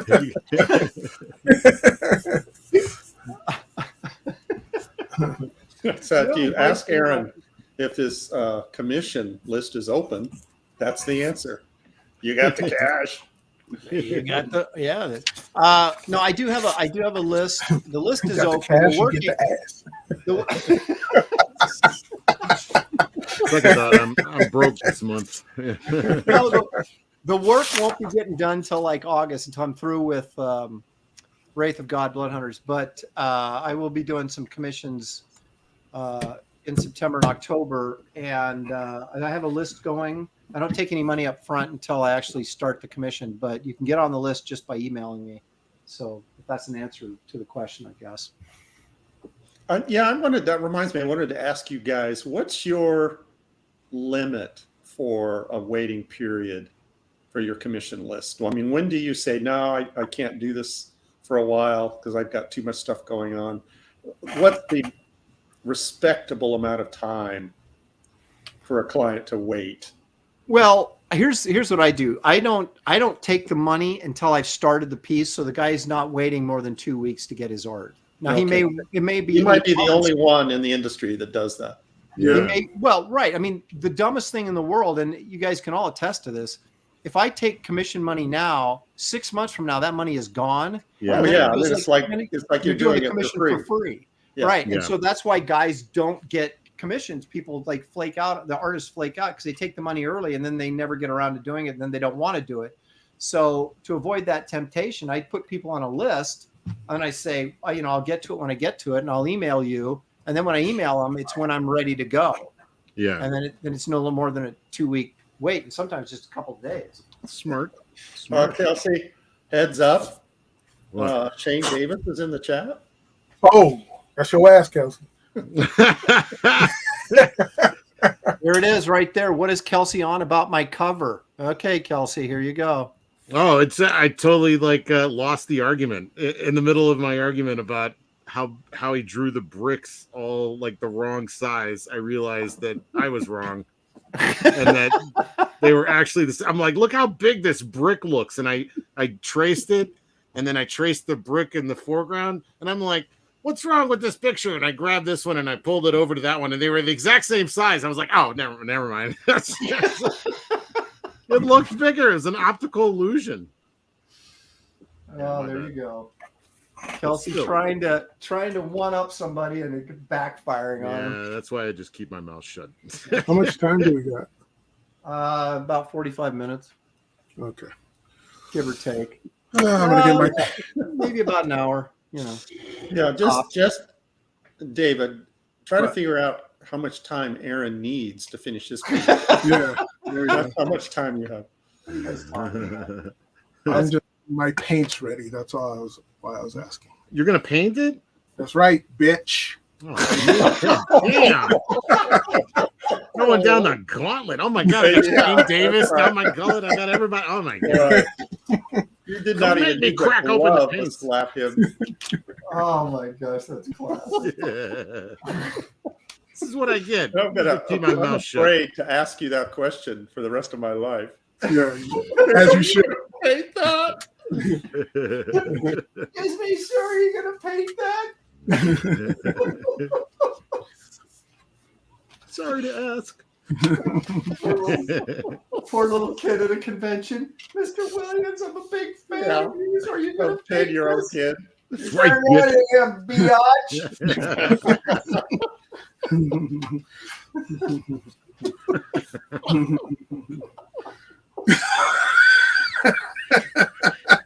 Damn, I can see you doing that at a convention to some kid.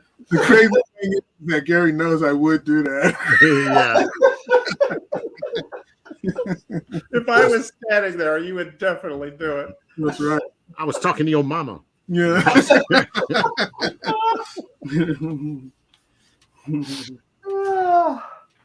Oh my gosh. That's why this is the best show on the internet.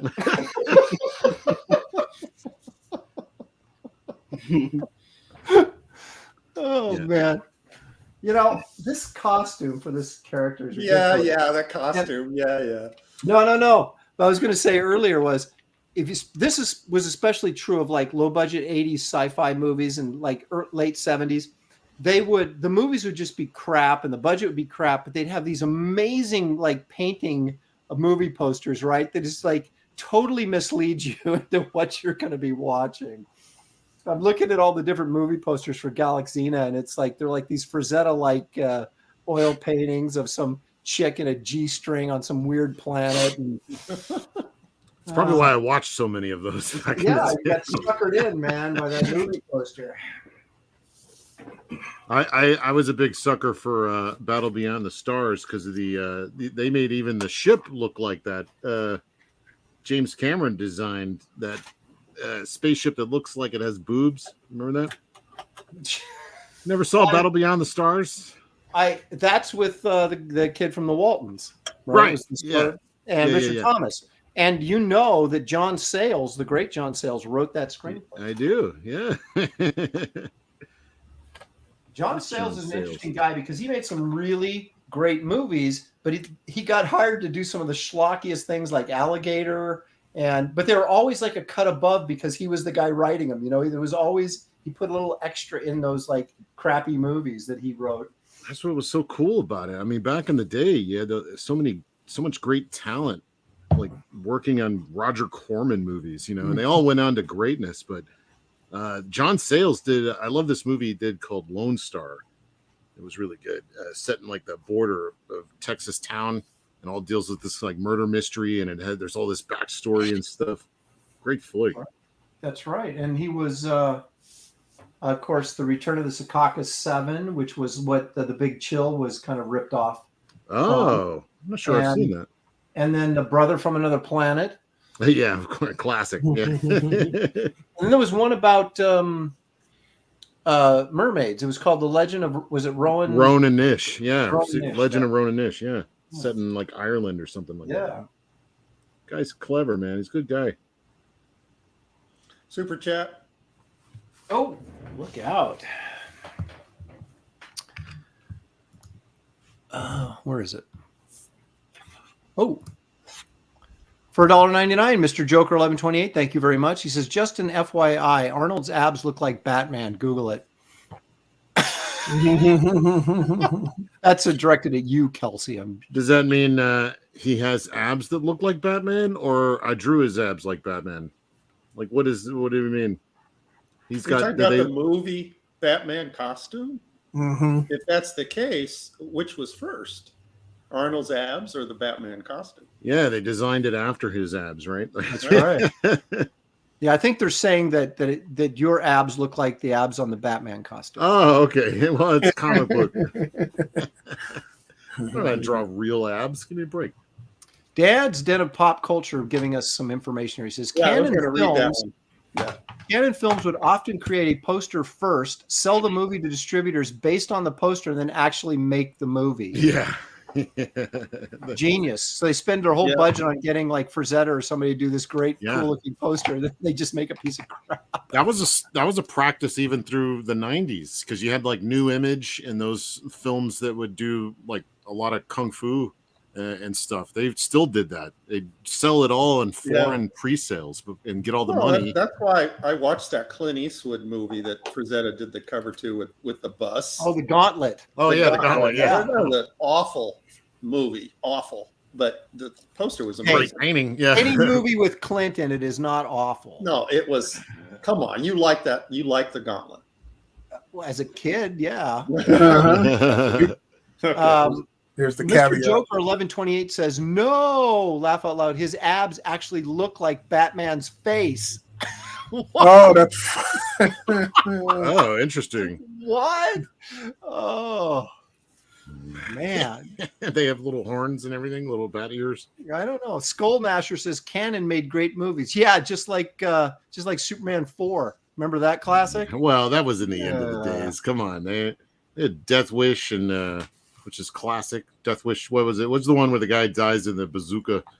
Gets shot with a bazooka at the end. It's classic. I think you're talking about a Death Wish 3. Seinfeld TV show movie, Death Blow. No. That was Sunny in Philadelphia. Death Blow. Death Blow. Death Blow, wasn't that an Image character? Yeah. That's why Jim Lee was doing his riff on Frank Miller was Death Blow, right? Yeah. Yeah. See, I know stuff. I know things, Aaron. That's right. I know stuff. I know things. Death Blow is the name of one. That's the name of one of Gary Martin's girls. Oh, damn. Well, I'll stay away from her then. Here we go. David Williams strikes again. Too late, Kelsey. You guys in the chat, folks in the chat, have to give me a break for a little bit. I'm mesmerized by Kelsey inking with a brush.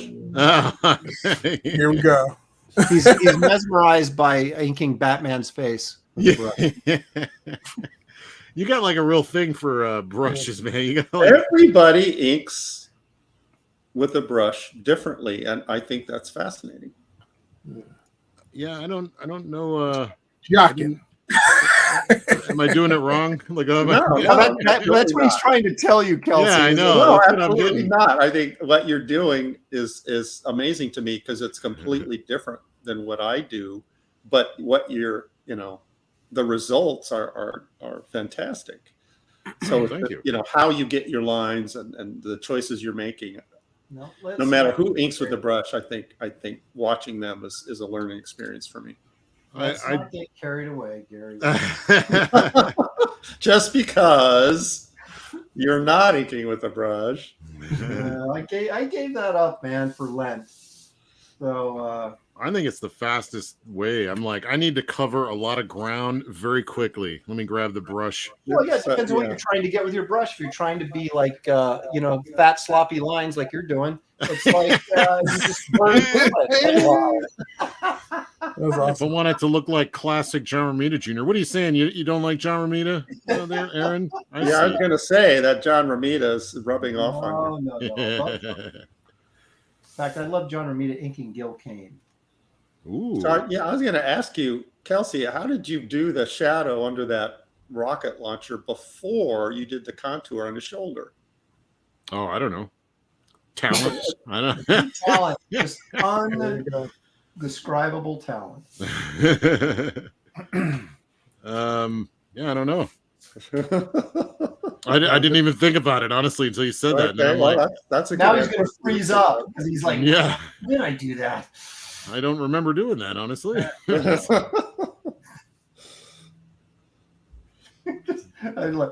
going to freeze up. I can't work anymore. I've been thinking about the process. You wish. All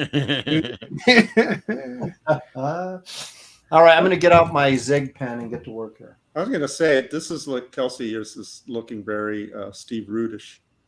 Hey, look at all the compliments. This is the Just by how Kelsey you're show. laying the blacks in first, and establishing the solidity of everything. That reminds me. He was Duncan last show. It's the brush. See, at first it was the red. Now it's the brush. It gets people's attention. See, I know what I'm doing. Because it's magic. People don't know how anybody inks with a brush. Okay, I find it to be easier than almost we were talking about the Rude movie, right? Oh, yeah. Okay, but you never described, you said it didn't turn out to be what everybody thought it was going to be. In what way? Well, because it's not about his art. It's about It started out like the first, 20, 30 minutes is about the art. Yeah. And then it dips into his kind of obsessive compulsive nature and the fact that his lovely wife who's holding it down, holding down the house while he explores his artistic kind of compulsions. He's like wanting to be, I was rather sad because it's like, he's extremely talented. One of the absolute best. But he wants to be, I don't know if he's still in this mode, but at the time he wanted to be a fine artist. Right. So he was like throwing away like good working opportunities to get money coming into the household to basically follow his passion of wanting to be a fine artist. And I love the dude, but he ain't a fine artist. I don't know what he's thinking. Like he's a commercial artist. So I don't know. And then his wife's like crying at one point, just trying to hold everything together. Really? And then what Gary said was just awful. I don't know where you come off. Yeah, I pulled that one out of where. No, it was just it I had heard, you hear stories. I mean, that. Yeah, I would get phone calls from him during that period. Yeah, I mean, is he out of this? Is he like still suffering from? He's kind of OCD, I think. Yeah, he still has those problems, but he was going through a huge problem with medications and their side effects, and how some of them made his dude characteristics worse. Yeah, and you said that the saint of a wife. I mean, yeah. She had, and she still does. She still holds the fort down, and she runs the business. Well, after that, they were selling all kinds of his originals to try to make money to save his house or something like that. Right. Yeah, they did that a couple of times. I've actually bought some, and she's the one communicating and everything. Yeah, she's the one handling it all. Yeah, Janelle does all the business stuff. Yeah, he was furious because he wasn't getting the prices he wanted to get for the artwork and stuff. Well, there was a lot of stuff he didn't want to sell. I remember visiting him years ago before the film was made, and he had a closet. Nothing else was in it except his art. Oh, wow. Stacks of paintings and pages, and he didn't want to sell any of that stuff. Oh, man. I was at his house when he got offered like $30,000 for some painting, and so he's like, "Nope, I'm not." I'm like, "Dude, are you serious?" Dude. Now you know why he's called the dude. It's like, and this is when people. This was like in the 90s, like early 90s. And I'm like, nobody was getting those kind of crazy offers and stuff. And he was. And I was like, dude, why did you turn that down? You crazy, man? I was thinking about stealing it. I'll sell it to you, homie. What's your number? Brian, suddenly old, is asking Root and Baron still friends because dude is doing a Nexus without Baron. Well, Baron's doing a Nexus without the dude. Yeah, and they're still doing stuff together. So they did a cover for Baron's book. They talk often, and they're still well, they co-own the character, right? And they agreed that they could each kind of go off and do their own things with the character. There was friction there for a while, but they worked it out. I mean, that's like Baron said, I'm not making Nexus gay. Steve, you could do all you want. You can make it as gay as you want. I'm not doing it in mine. What are you saying? My Nexus is gay? What are you saying? Yeah, I told you that as soon as I saw you draw it. I was like, yeah, that looks really good. Oh, well, that was because of Zach. That wasn't because of me. Oh, okay.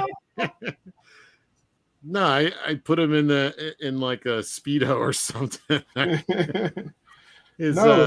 Steve's is gay, not yours.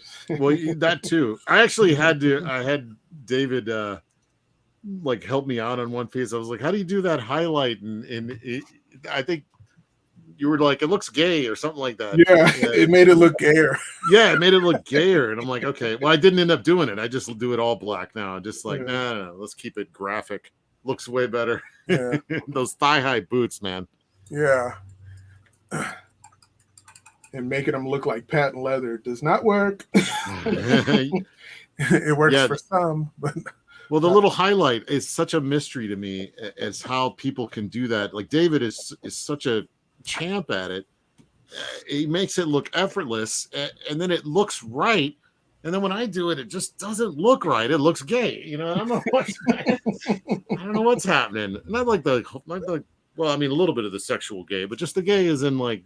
Well, no, totally the sexual gay. Well, yeah, that's the thigh highs, Well, that's the kind of critique that you can sink your teeth into. Can give me a critique on this? Yeah, it looks gay. Looks gay. It's like, Wow, that helps a How lot. do I ungay it? Yeah. Thank you.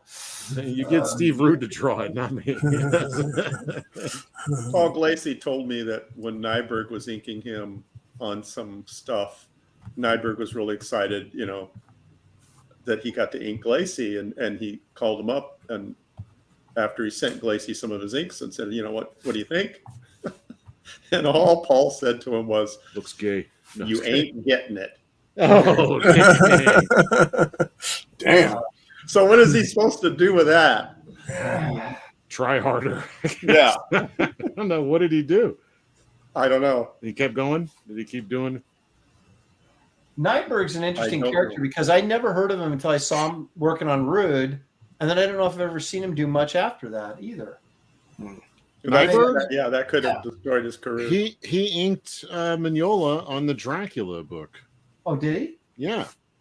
And he inked Steve on the Nexus, or not Nexus, but the Space Ghost that Ken Stacy painted. Yeah, I think that was before. Oh, yeah. Yeah, but I was thinking, I was not to change the subject, but you got me thinking of Ken Stacy now. You do. You brought him up. That's what I'm saying. You got me thinking about Ken Stacy. Somebody just yell out the name of an artist. Well, it kind of goes. I mean, David was talking. We were talking about painting and stuff. We're talking about how the colors cover the lines, and John Nyberg has such a very clean and very it was super clean in that book, especially the Space Ghost.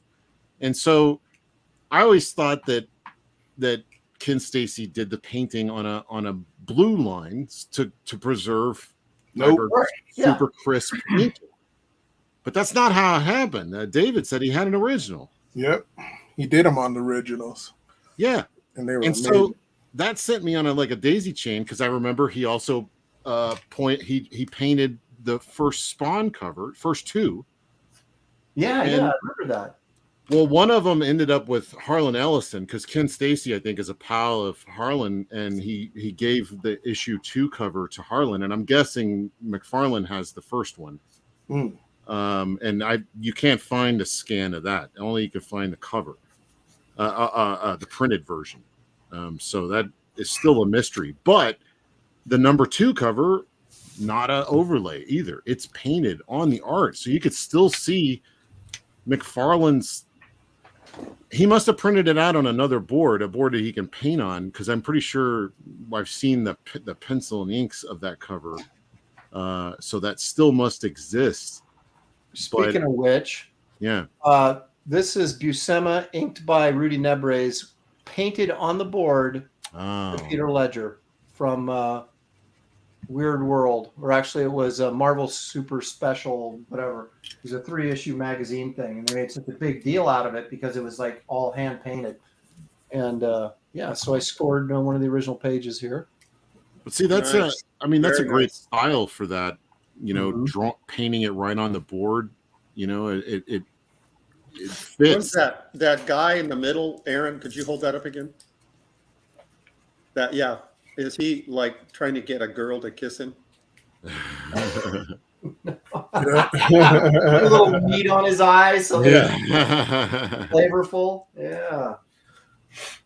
Now this is cool because it's there's a little bit of airbrush, not on this page, but there's some airbrush in this issue. But this is all watercolor. It looks like maybe no, I don't think it's gouache. It's watercolor because he had to do it over the ink. He wouldn't have used gouache because it would have covered up the ink. That's pretty much the only thing you could use to not cover up the line work, right? Yeah. Some of the highlights look like they might be acrylic, but they're not covering anything. So anyway, yeah. I mean, does he go back? Well, I mean, Rudy's inking that and coloring it, right? So he could potentially just go back in over his inks. No, Rudy's not coloring it. Peter Ledger colored it. Oh, okay. He was, I believe, a Brit. Hope Rudy didn't use any whiteout. No. Well, he does for effect, but not on this. Yeah, I was about to say, I've painted over whiteout, and you can do it. It just sucks. Yeah. How would you like to have that job as an inker? Oh, by the way, the original art is all going to be hand colored, so don't make any mistakes. Yeah. Well, Rudy could do it. Probably. Well, obviously he did, but Yeah, that's true. He did it. The only one. John, I've had pieces I've done where I've got through the whole thing without having whiteout. You know, that's kind of like the challenge, right? I'm going to ink this cover and I'm not going to make a single mistake. I've done that before, but to do like an entire issue or something and not I know, a whole book. any mistakes. And that was like a graphic novel, right? yeah. Yeah, well, it was like 3 magazines, so it was, and I think each one was probably at least 30 some pages of story, and but with Buscema's pencils, which are not the tightest thing in the world either. Right, that's true. Yeah, he's doing finishes. Yeah, and it's like not make any mistakes. Crazy.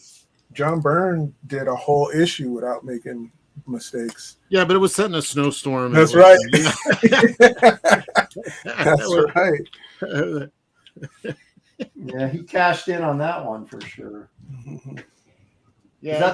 Was that the Alpha Flight story? Yeah. Rudy Nebres is an alien. Yeah, Oh, dude. As a finisher, he's great because his structure isn't always great, like on his anatomy and stuff. Yeah. But if you get him over someone that's really like Buscema or Gil Kane, Yeah. oh, he adds that extra stuff to it, and it's just so great. Yeah, when the first time I saw Nebres over Gil Kane on John Carter, Yes. Yep. I became a man.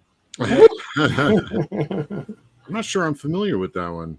I'm sure I have seen it, but Are you going to make me look it up? yeah. Yes. See what you're doing. I think Cockrum inked that first issue over Kane, and then Nebres took over on issue 2. Yeah, that stuff was amazing. Yep. That's why I love that book so much. I mean, I was always a Edgar Rice Burroughs fan, but boy, that Nebres stuff over Gil Kane, that was the combination, man, for me. And I also hunt down Nebres inking Buscema on some like Conan magazine stuff. There's some really great stuff in there. That's one of the reasons I started learning how to ink with a brush. It's because I saw those Conan issues and it was just blown away. I was like, how do you even do this? I couldn't understand it. And then started reading like the How to Draw Comics the Marvel Way and seeing that you do a brush. And yeah, I mean, those early, he was doing stuff that I still kind of like is like a magic trick. Yeah. Yeah. I'm not entirely sure how he's doing what he's doing. Yeah, Aaron, put your pen down and read the super chat.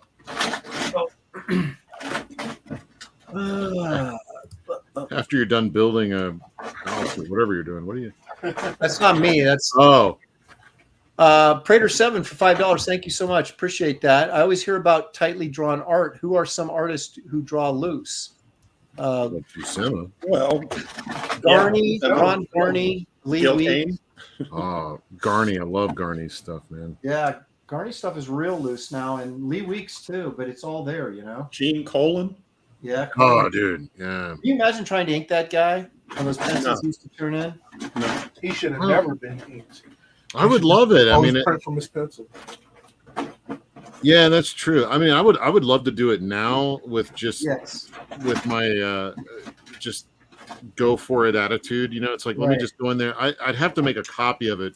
I don't know if I'd have the courage to do it right on the original, but maybe. I don't know. That's I don't know. Well, there's so much Remember interpretation there. working on different artists on the my inking book. Tom Palmer. Oh yeah, inked one of Steve's pencils in that book. that's And so talking different. to him, he asked me. He was surprised how tight the pencils were. Apparently, he was used to doing finishes, and he really didn't know what to do. And I'd never heard that before. So that's the only work that they would give him a Marvel or stuff that he would have to finish. That's really weird because Palmer, when he started off, I mean, he was really young and inking Neil Adams on that X-Men stuff, and that looked great. Yeah. And then as he got older and into the 80s and stuff, when he was inking stuff, it was much, and Buscema, it was a much heavier handed, just thicker. Yeah. I didn't really like it as much, but I thought the Neil Adams stuff I thought was just fantastic. Yeah. So I wonder if that was just the way, he developed into. Yeah, I think it's just he evolved into, like Klaus Janson. Yeah. Klaus Janson on Gil Kane was also magic. Yeah, because that was in Daredevil, wasn't it? Before Frank Miller took over, didn't Gil Kane have a run there with Janson, or am I dreaming that? He did it was an annual. What was it? Help me out in the chat. Was it Defenders or something like that? Where Klaus inked Gil Kane, and it was a masterpiece. Where Klaus was using zipatones and color holds, and it's just an amazing. I think it was. I'd like to see that. A Defenders annual. I could be completely wrong, but I think it was an annual. May not have been Defenders, but I remember the Hulk was in it. Namor was in it. It sounds like Defenders to me. Or the Champions. Well, no, because Namor was in Champions. James is confirming. He says Janson did a short run with Kane before Miller came on the book. Well, Daredevil, yeah. I never used to like Janson's inks, but I do now a lot. Oh, I love him. Yeah. But I mean, he was involved in just about every major comic book that was around when I came in, so it's like I got used to just seeing his name on like all these people that I like. So, and like John Romita Jr., I think he's the best inker, except for Al Williamson. Al Williamson and Klaus got to be the best inkers on John Romita Jr. I don't really think Al Williamson's heart was in it. I think is Marvel inking. I think he was just take the money and run kind of gigs at that. Still like it though. Career. Yeah, I didn't. I thought his. I didn't like it as well. I'm gonna go against Kelsey here. Yeah, I mean that's what I'm saying. I'm used to it. But seriously, I was talking to David about this earlier. Is that kind of you fall in love with certain artists that you grew up reading, regardless of maybe their work. It wasn't their best work, but to you it was because that's your impressionable period when you were reading that stuff. So it's hard to. Well, objectively, Janson was probably. I mean, who would you think would ink John Romita Jr. better than Klaus Janson? Right. Well, no, because I thought Al Williamson's line. Now maybe I'd have to go back and look at it again. Was a little too thin sometimes for me on that stuff. Yeah, yeah. And wasn't Junior doing Frank Miller? Yeah. So he wanted it for that. Case closed. He wanted that. It would be Klaus. Yeah. Yeah. Speaking of Klaus, is he here? He's in the chat. No. I asked him to contribute to the inking book, and he originally agreed. Oh wow! And then when I got my list together and started reaching out to all the artists to send them the Steve Rude page to ink, then he backed out. Said no, I'm not going to do it. And it wasn't that long after that he came out with his own inking book. Oh, okay. I'm not coming to any conclusions about that. I thought he didn't want to work with you because you're putting it out there. Yeah. Yeah. No, I thought maybe he saw Steve Rude's page and was like, this is way too clean. I need to start from like Chicken Scratch or whoever I'm used to.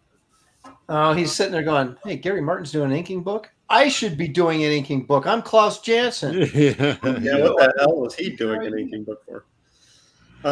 Demon Eye says he has Daredevil 127 in front of him and Kane with a Kane and Janson cover. 127. Yeah, those guys. I ink Gil Kane a little bit, in my career. He's really hard to ink. Really? Yeah, because he's so clean though. Not his pencils were kind of sketchy, but he had a very distinct style. So you couldn't really go to town on him because you would, interfere with it being Gil Kane. Yeah. I can see that. I didn't like Gil Kane when I was a kid because it's like felt like every panel he was looking up somebody's nose. But I just love his cover work now, and I like his interior stuff too. But I'm just a big fan of his covers. I thought we were about to start fighting. Hold on, McGill. I'm sorry, Miguel. I can't pronounce your last name. What if number 3? That's what I was. Yeah, that's the Avengers. What if the Avengers? That's the one that Gil Kane and Klaus Janson did the art on. It's one of the. I think it's one of the all-time great. Do I still have that? I'm not going to check right now. Kelsey. The artwork is amazing, and it's a how-to on special effects. What the inker can add to it with zipatone and splatter and color holds and all that kind of stuff. I wish I had some zipatone right now. He did do something with this thing. He did. I forgot what I was going to say. As my mom would say, it must not have been important. Yeah. It's probably a bad joke, and I probably saved myself from actually not saying it. Let's see here. Okay, so we've got about 15 minutes, give or take a minute or two. So yeah, I'm not doing color on this one. Yeah, already did whiteout. I made my critters, but now I got to ink Dorothy Stratton's white costume in 15 minutes. I think I can do it. It's just white. Just ink around it. That's all I'm gonna do. Yeah, I was going to suggest that if you were going to paint it, I was like, just leave it blank and just paint like paint a color in the background. Yeah. Just leave her completely white. Just let her form do all the talking. Oh yeah. It's so funny you draw like characters, and I don't know about you guys, but when I draw female characters, I always draw them sort of like Amazons. They're thicker. Like they feel like they've got some muscle to them and stuff. But then you see like actresses portraying them, and they're just so thin. Yeah, scrawny. Yeah. Yep. Well, that's the comic book, proportional exaggeration is to make them larger than life. We take out all their organs. Shuffle them. Yeah. I think Bern Hogarth is the one that said that superheroes should be 9 heads tall. Was that 8? Isn't it 8 in the normal? The normal 8.5 heads. What like? I think that's where he heard Bern Hogarth said 8 or 8.5, and Arthur Adams said, "Okay, 10. All right." Yeah. Yeah, Arthur Adams does those super long legs. Yeah. Well, we like to call that stylization, right? That's what it's all about. Jackie Daytona says, Kelsey, I got my art today. Creative packaging. Oh, which kind of package did you get? Was it all the cardboard all taped together like a madman? I don't know. That's interesting. Makes me wonder. There's nothing worse than when you don't have like enough big sheets of cardboard, so you just start like cutting up stuff and doubling it up and trying to make it into enough padding. Well, that's how I was doing it, and then finally I went and got. I just broke down and bought some of those boxes, that you like we used to do with FedEx. And, yes, that works out way better. That works out way better. Those FedEx boxes are awesome for packing flat. Oh yeah, they changed those now, right? Did they? Oh. I haven't used Yeah, FedEx. they took the sticky tape part off that you could bond it down. Oh yeah. So now it's just a regular box. Like I'll show you. Well, the ones from the post office have like a Like this. strip that you can peel off, and Yeah, they're gone. They take. yeah. So they now used you to have to actually use tape. Yeah. Doggone FedEx.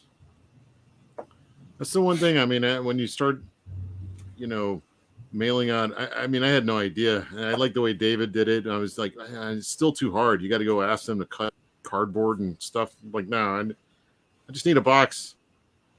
So I broke down, got me some boxes. I can just throw it in. I bought, if you go to Uline, they've got like 12 by 18 sheets of cardboard you can buy.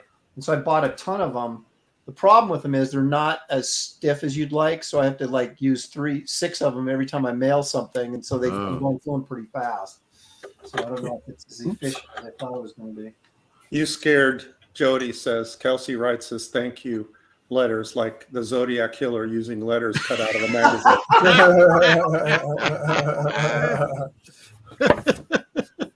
That's funny. Oh. He spends more time writing his thank you letters than his packaging up because he has to cut out all the letters and repaste it. I don't even remember doing a thank you letter, so must have been one of those days, Thank you letter. What's that?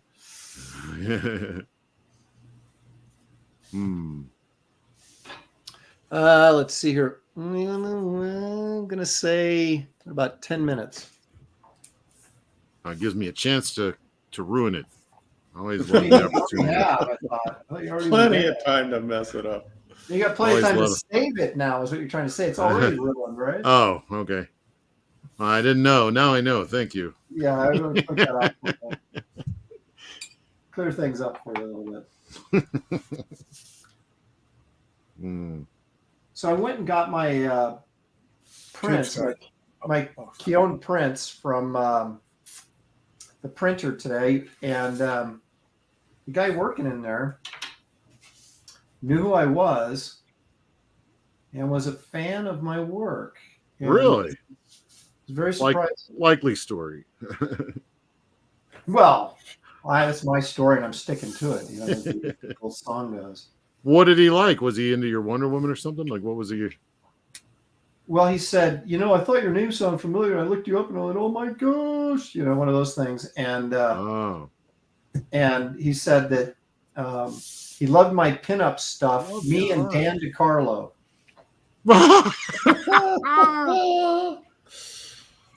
Wow, I love Dan DiCarlo too, but I don't know if I'd put you guys together in the same sentence. Yeah. Was that the same guy that recognized David at a Taco Bell? Yeah, that's the great one. Is David Williams and the guy had a comic to sign, right? Too. That was that was weird. What was it? Yours? Williams, and he pulls out of his backpack. Comic to sign. Yeah, it was mine. I carry this with me just in case. Yeah. David Williams. I have fortunately never had that happen to me, I guess. Well, when you're out, scrounging around in the woods all the time, who are you going to run into? Scrounging around. The skunk apes out there and comic book fans, hunting snakes and whatever else you do there. Foraging for food. Yeah, right. Gotta eat. Yeah, you run into those gator guys from the television show. They're, not comic book fans, those guys. Yeah, they don't read them their comics. They don't even read. That's right. Oh man. Comic books. Them funny or something? Well, them funny books you talking about? Them funny books. People in the chat are asking about Dan DiCarlo. Yeah, he was a Archie guy, but he did a bunch of other stuff, including work in Playboy. Yeah, I'm a big fan of Dan DiCarlo. I like his stuff. Wasn't he doing Archie stuff though too? Yeah. Yeah. Yeah, so I don't know. Maybe he saw my work in Playboy right next to DiCarlo's. I don't know. I like Sam Schwartz, who did a bunch of. He's mostly known for Jughead, and then who's the other guy? Harry Lucy. I like his stuff too. I like all the Archie guys. They're really good. You are kind of an Archie guy, though, aren't you? Very barely. I mean, I got in there with them, and I wanted to. I'm like, please, can I just draw Jughead? Can I draw Betty and Veronica? And they're like, no, we got guys to do that. They have like their Dan DeCarlo-esque guys that are dedicated to just doing that. Did you do any covers or anything for them? Yeah, but I mean, the closest I got to drawing, I had Archie meets 50 Cent. And I had to draw. It never came out, but I drew a portrait of. Hey, can you pull that out? Because it's freaking awesome. I'll see if I can find it. Yeah, let me see if I can find it. That's never seen the light of day. So. Oh, really? Yeah, it's freaking awesome. We'll show it on air. I forgot you've seen it. It's like one of your best pieces, period. And it'll never come out. It's got to be a statute of limitations or something. I've done several Archie covers with the gang on it, you know.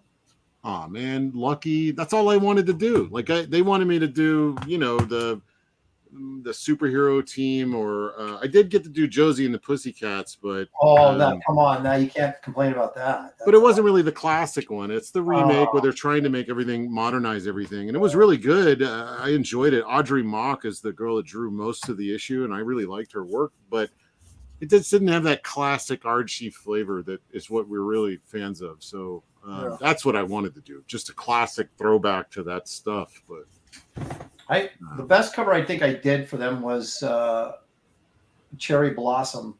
Oh, that's fun. And I had her sitting on, there's a pile of like passed out guys because they were like all in love or whatever. So I had Archie, Reggie, Jughead, and then Moose all like laid in this big pile, and she was sitting on top of them. Dude, I'm gonna have to look that up. I didn't know you'd done Archie. Yeah, neither did I. That's news to me. Oh yeah, I did a lot of Archie covers. I just recently did Archie, like Road Warrior Archie, and had Betty and Veronica on the cover with him as kind of the Road Warrior, and their jalopy all like Road Warriored up. And you did that recently? You're still working with them? Since Comicsgate, and I was just freaked out that they contacted me to do a cover. I'm like, are they not paying attention? No, they're actually cool. I mean, they spotlight me occasionally for the things I've done with them, and I always thank them for that. I really enjoy Archie. They're good people. Yeah, I had no complaints working with them. But they didn't mention my name at all when they showed the cover, but they didn't mention that I drew it. So. That's funny. All right, here we go. That's it, right? Oh, look at that. Yeah. Dude, the color on that's awesome. I know. Going closer. Yeah, zoom in on that. Wow. The drawing's weak, but the color is so nice.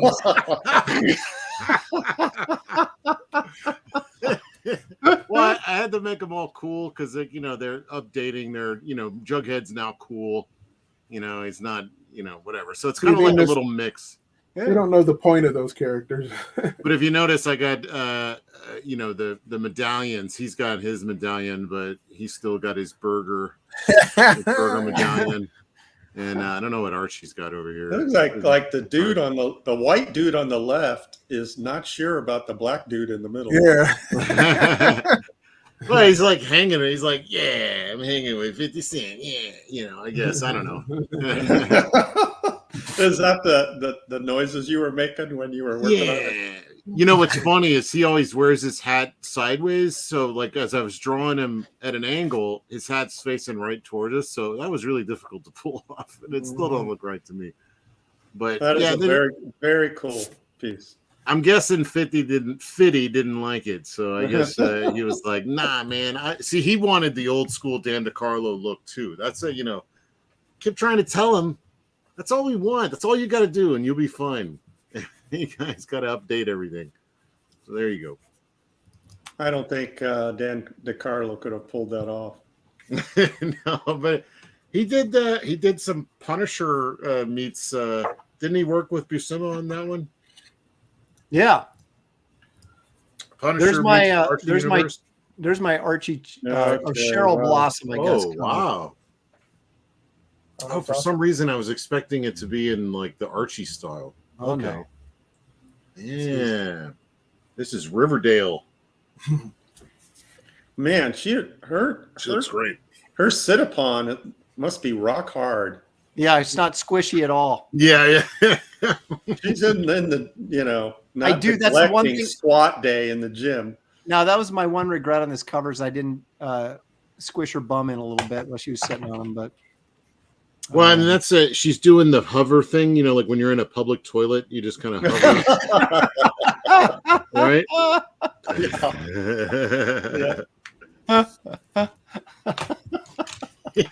That's pretty good. One of the funniest things I ever read. I was in a public bathroom in a restaurant, and I'm sitting there, on the throne, and I'm reading the graffiti, Yep. and I see So some for a good time, writing. I'm seeing meet some Aaron LaPresta. killing time. Hey, shut up.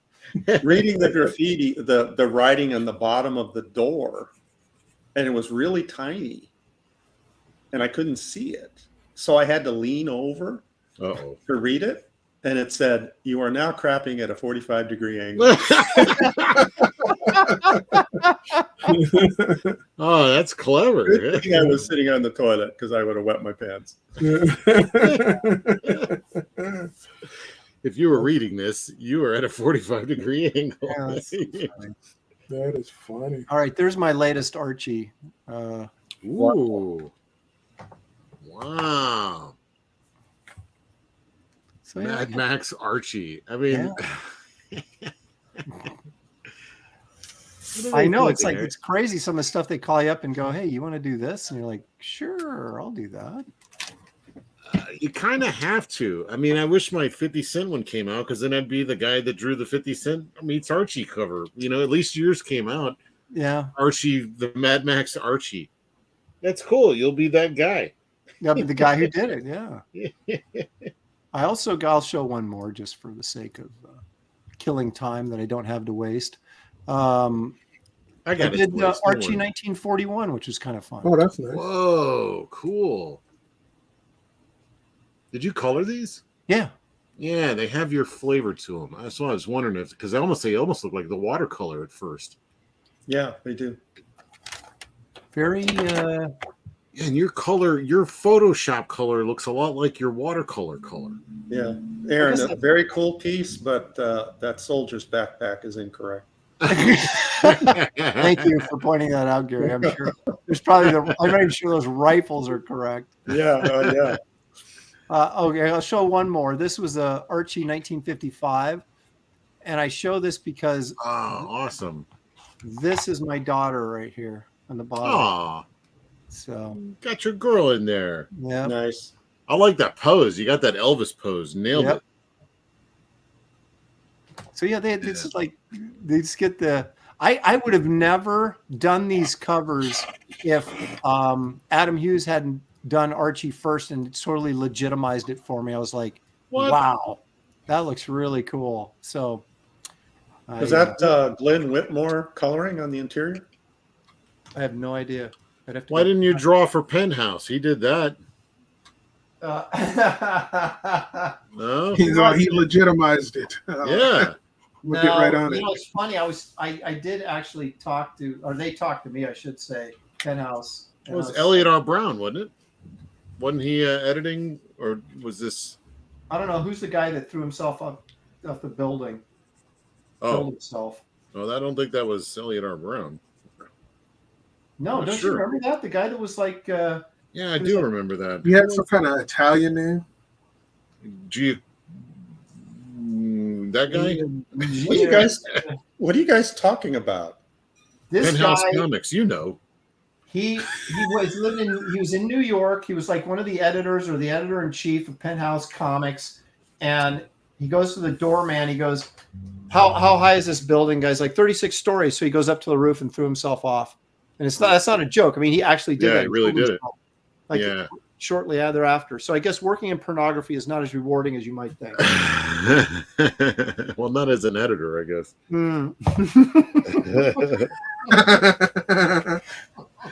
You almost made Aaron do a spit take. Almost. I was talking to Kevin Nolan, and he was talking about how he He did the Scion. Yeah, he did that porn stuff in there, and I was like, I said, yeah, I talked to him about it. I said, but or they talked to me, brought it up, and I said I just couldn't do it. And he goes, oh, I don't have any problem with it. Yeah, doing something for money. But I didn't realize how insulting I sounded when I said that to him. And now he hates. No, I'm kidding. I don't know. No. Well, their page rates were ridiculous too. Yeah, they were insane. Yeah. But and the work actually that Kevin Nolan did in there was spectacular. Well, he didn't actually do a porn comic. I mean, it had some erotic. Yeah. It was more like an adult, like a film for adults, not like adult film. Yeah. That's what porn is adult films. So. No, that's what I'm saying. It's a film with adults in it. Never mind. No, Kelsey, I know what you're talking about. Thank you. And I agree. Right. It was more like an R-rated detective sort of weird. Yeah. So it had a Russian agent or something, I think, as I recall. Had a little bit of nudity and stuff, but it was straight up like he was doing a real story. I mean, he wasn't doing it just for the titillation or whatever. Doing it for the money, for sure. Yeah, that's what he's doing it for. But he did, But I do. The one thing about him, and I saw some of Adam's too, and it was like it was pretty good. It was like those guys understood that they were getting paid huge amounts of money, and they did their best work in it. I think Pearson destroyed everybody in that book. I think he did a great job. I don't think I ever saw his. Pearson, he was putting in the work on a lot of that stuff. If I remember right, I haven't seen it all, so but what I saw, I remember. Well, like I said, it's a lot of guys might have just taken the money and just whatever, but they actually tried to make it look really, really good. Oh, you know who else did a great job that I remember, and he really got the spirit of that particular magazine. Yeah, was Mark Teixeira. Oh, he did some paintings and stuff, and I was like, "Damn, son, that's hot." I was never really a Teixeira fan. I thought he was overrated, but his painting was amazing. Yeah. Well, it's like here's the interesting thing, and I don't mean to diss on this guy, but yeah, you do. He remember the well, no. When Salvatore's whatever that was doing Ghost Rider, when they relaunched, when they relaunched Ghost Rider and Text was inking him, and it's like everybody thought this is the greatest stuff in the world, and he won a ink pot and all this kind of stuff for it or whatever those are, and one of those awards I've never won and or been nominated for, and so. But then you found out later that Javier Salvatore's, I guess, right? Javier Salterez. Yeah. But then you found out that it was Tex that was making that stuff look so awesome because Tex spun off and did his own stuff, and you're like, and then so Teixeira was doing finishes. Yeah. Yeah, I guess so. Well, he may have just taken it over. Some guys just do that, stylistically. Yeah, for sure. Well, that's what I consider doing finishes when you disregard everything that's in the pencils and just do your own thing. Right. But that doesn't even if the pencils are tight and you do your own thing, I consider that finishes. Okay, I got you. Yeah, I don't know. I'm curious. I don't think I've ever seen the pencils to that stuff, but I've seen his work inked by somebody else is what I'm saying. Oh, okay. Nowhere near what it was in the Ghost Rider stuff. James in the chat has said, "Tell Aaron the guy who jumped off the building is George. Is that the Italian name? Caragoni? Caragoni? I'm butchering that. I'm sure. Well, he doesn't care now, so yeah, that's true. No, I don't. He might have been the editor of the magazine, the overall magazine, but I know that Elliot R. Brown, the guy that did all the tech drawings for comic books, for at least for Marvel for years, he was the editor of the comics division, Playboy. You know what I'm talking about? He did the you know who Elliot R. Brown is? Nope. Yeah. No.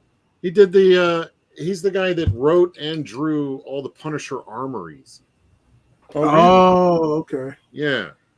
He also did the Iron Manual, where he broke 3 down minutes. Iron Man's out, his suit and all that. And Wow. he also, and he did a lot. I mean, there's all those little cutaways that you see in the back of the books where it showed like the X Mansion and like where Right. Yeah. that was all him. That's Elliot R. Brown. I'm getting hammered by my comments about Texera being overrated. As you should. Well done, Chef. But I qualified that. He's a great painter. See, I liked his stuff. You guys gonna before he cut me any painted. slack for saying that?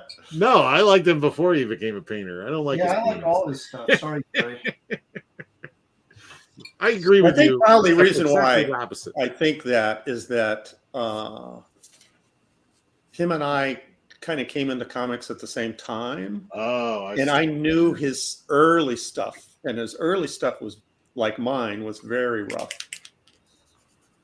yeah. And then when I saw him, his stuff later, and he was getting all these accolades, I remembered him as that crappy guy that came Yeah. in with me that got all the Yep. all the glory while I was trudging away in here. Yeah, yeah. So that's the Sounds like jealousy to me. exactly, that's what's going on there. So yeah, cut me some slack, chat. I got a few of those guys. Yeah, I know. I understand. Well, I got this great story about, and then that'll be when I finish the story. Time is up. Oh, okay. Like Sam's through the hourglass. I was at. Nobody got that reference. I know. Me. So I was at Marvel and I was working on What the at the time, right? So doing this humor stuff, and they had printed this. I had this picture of the Silver Surfer standing talking to a cop who was giving him a ticket, and he has his hand out gesturing towards the cop. And for some, it was a bad placement of his hand, but when they did a black and white preview of stuff for retailers, and his part of his fingers dropped out or something, but it looked like he was grabbing the cop by the crotch. Oh no. And like some of the retailers were up in arms, like, what kind of, you think this is funny? And blah, blah, blah. So they go, Iron, you got to change this. You got to move his hand and all that kind of stuff. I said, fine. So I'm sitting there in the middle of the bullpen in Marvel working on working on fixing this What the page, right? Mm-hmm. And then sitting like 2 desks down from me, or just 1 desk down from me, facing the other way, right? There was this walkway between these, there was 6 3 on each side drafting tables pushed together, right? Kind of in the middle of that, the office there. And Tom Rainey's over there working on a double page spread of the X-Men.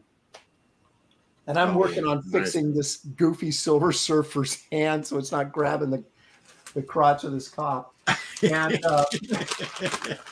everybody, I mean, so many assistant editors and people would walk through. They'd look over Tom Rainey's and everybody go, oh my gosh, that's so cool. And blah, blah, blah. And they'd walk over and look over my shoulder and just keep walking. No one said anything. And said, they should have said, "Oh, God, I'm glad you're fixing that. Good job." Yeah. Good luck. It was the most humiliating moment of one of the most. The most? No, probably not the most, but it was pretty humiliating.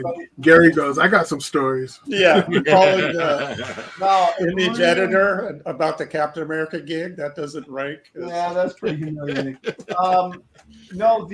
it really motivated me. You know, it's like, you just sit there and you walk away and go, man, I suck. I gotta fix that. But yeah, that was so. Yeah, me and Tom Rainey broke in at the same time. I was doing and he's doing X-Men double page spreads. So nice guy.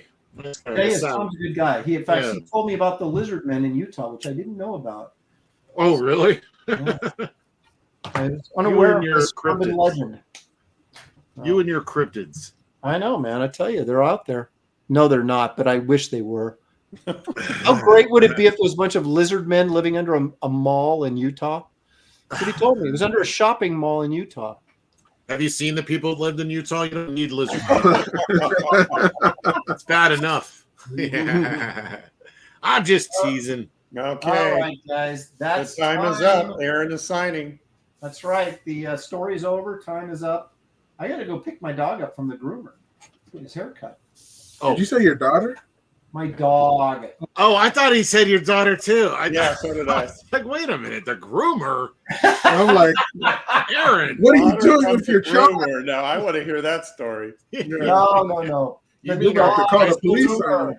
The Yeah. dog groomer. He's getting a shampoo and a haircut and a nail trim. So yeah. All right. Okay. I will show mine first. Give you guys the last few seconds to. Although David looks like he quit a long time ago. I'm not saying he's done. I'm just saying he quit. Which he always does. I'm quitting early. Goes grabs a sandwich. What the Isn't heck? that the essence of finishing art, that you don't finish, that you just stop working on it? Isn't that a great quote by Wrights? And he says, "I don't believe any piece of artwork is ever truly finished. I think it's only abandoned." Well, David must be the best artist we've ever seen then. That's right. He's constantly abandoning his project. Hold on a sec, Aaron. I need to answer a question before you start.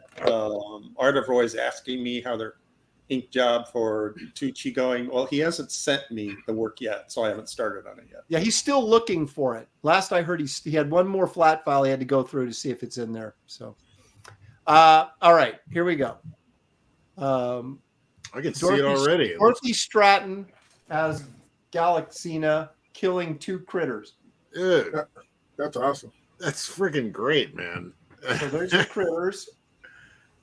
Look at the blood running out. I guess they had alien blood. I don't know what color it would be.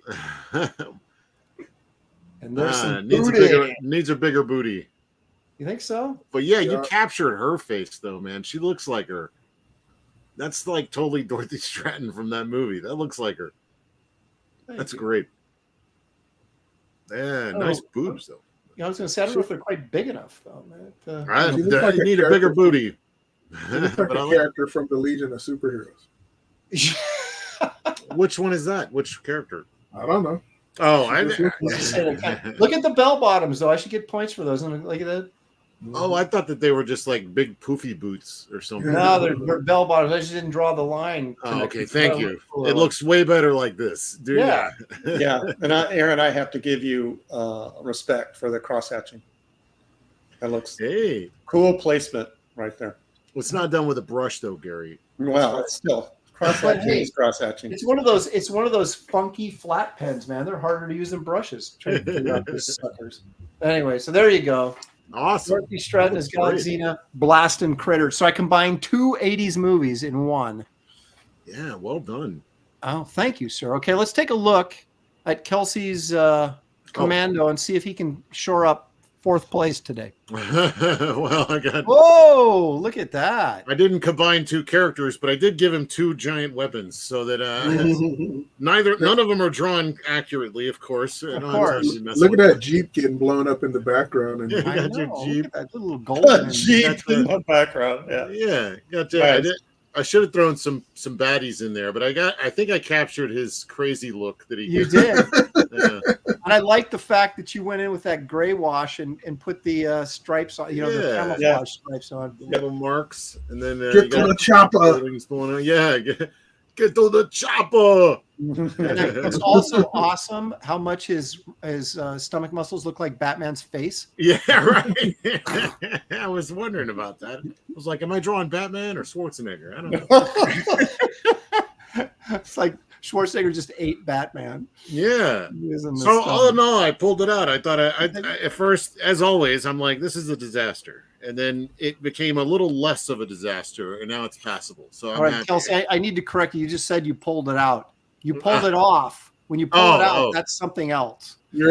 Okay, so I also pulled it off. And I also whipped it out. I'm happy. I think it looks pretty Jetto good. Jaga says, remember when I said I'd kill you last? I lied. Yeah. Come on, Commando is like one of the best. I love movies of all Commando, time. man. Yeah.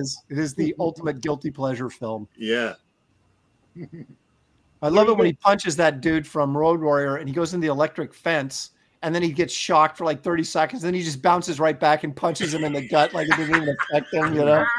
Come on, that's a movie. Come on. Yeah, exactly. Arnold was in one of those Penthouse comics. Was Oh, he? was he? Yeah, it was like, come on, suck it, do it now. Oh, jeez. Oh my goodness. What the heck?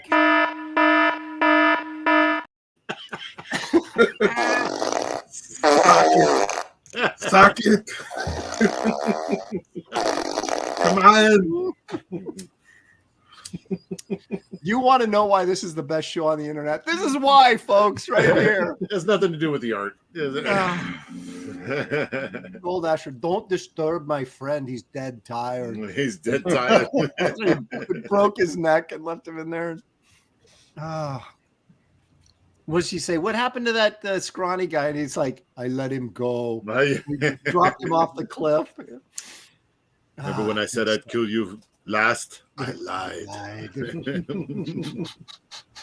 Yeah, so there you go. I win. Awesome. Fourth All place. Solid Not a fourth tumor. place. Not a tumor. It's not a tumor. It's a bazooka. All right. There's Indy. Whoa. Where's the snake, Yeah, David? could you lift it off the light? No. It looks better with the light behind it. That's what he's saying. He's covering it up. That's probably good for at least third, maybe fourth place. It looks good though, man. You captured his good. likeness. Looks Really well. Yeah, that's really good. Like second place, really good. It's not a competition though, but if it were, you nailed the hat. I mean, what's under there? A photo? Like, what do you got? Yeah, exactly. He's tracing a photo. That's why he won't turn the light off. I'll show you.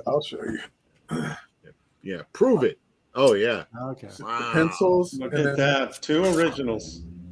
Wow, dude. Oh, see, it looks much better off the light table. I don't know how you do that. It's got Look at 4 that. eyes. You'll never get it back though. Now his hat's all going to be crooked. Look at that. That's going to be a big auction piece. Oh, and speaking of which, this is episode 27. So we're 3 weeks away from the next Graybeard's art auction. So you guys start saving your pennies. Because that's about how much it's going to cost. Yeah, that's right.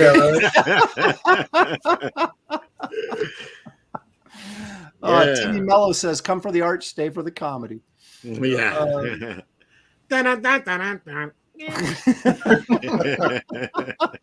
Yeah, that's all we need is wacky music. Oh, look at this. Awesome.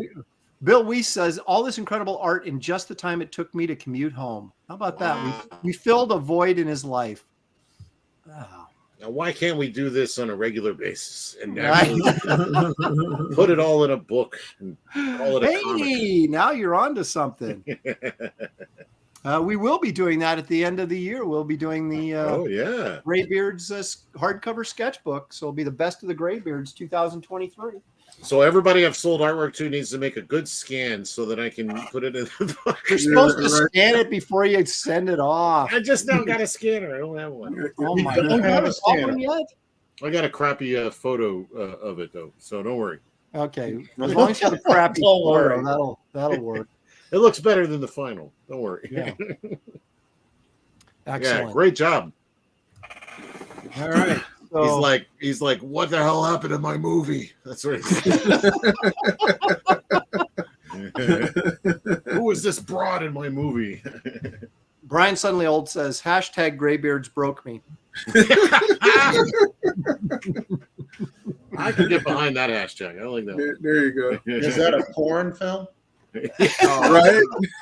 Graybeards broke me. Oh my God. Oh, all right, guys. That's going to wrap it up. I got to go pick my dog up. But Not your daughter, your dog. my daughter, my dog. My daughter's at a training for dance down in LA for the next, at least the rest of the end of this week before she comes home. So She's with the real groomers in LA. yeah, exactly. Yeah. Dad, Pop Culture says, damn, Gary is a pimp. So there you go. I'm telling people. All right, so you've been watching Graybeard's Studio. Thank you guys for joining us. We couldn't do it if you weren't here to have fun with us. We greatly appreciate at least I do, the super chats and you guys commenting and being involved in the whole process. It's great fun. We do it here every week at 1 o'clock Pacific time. So hang with us and join us next week when we'll be doing our John Romita Senior Tribute. So that'll be a lot of fun too. So guys, enjoy the rest of your week. And we will see you next time right here on Graybeard's Studio.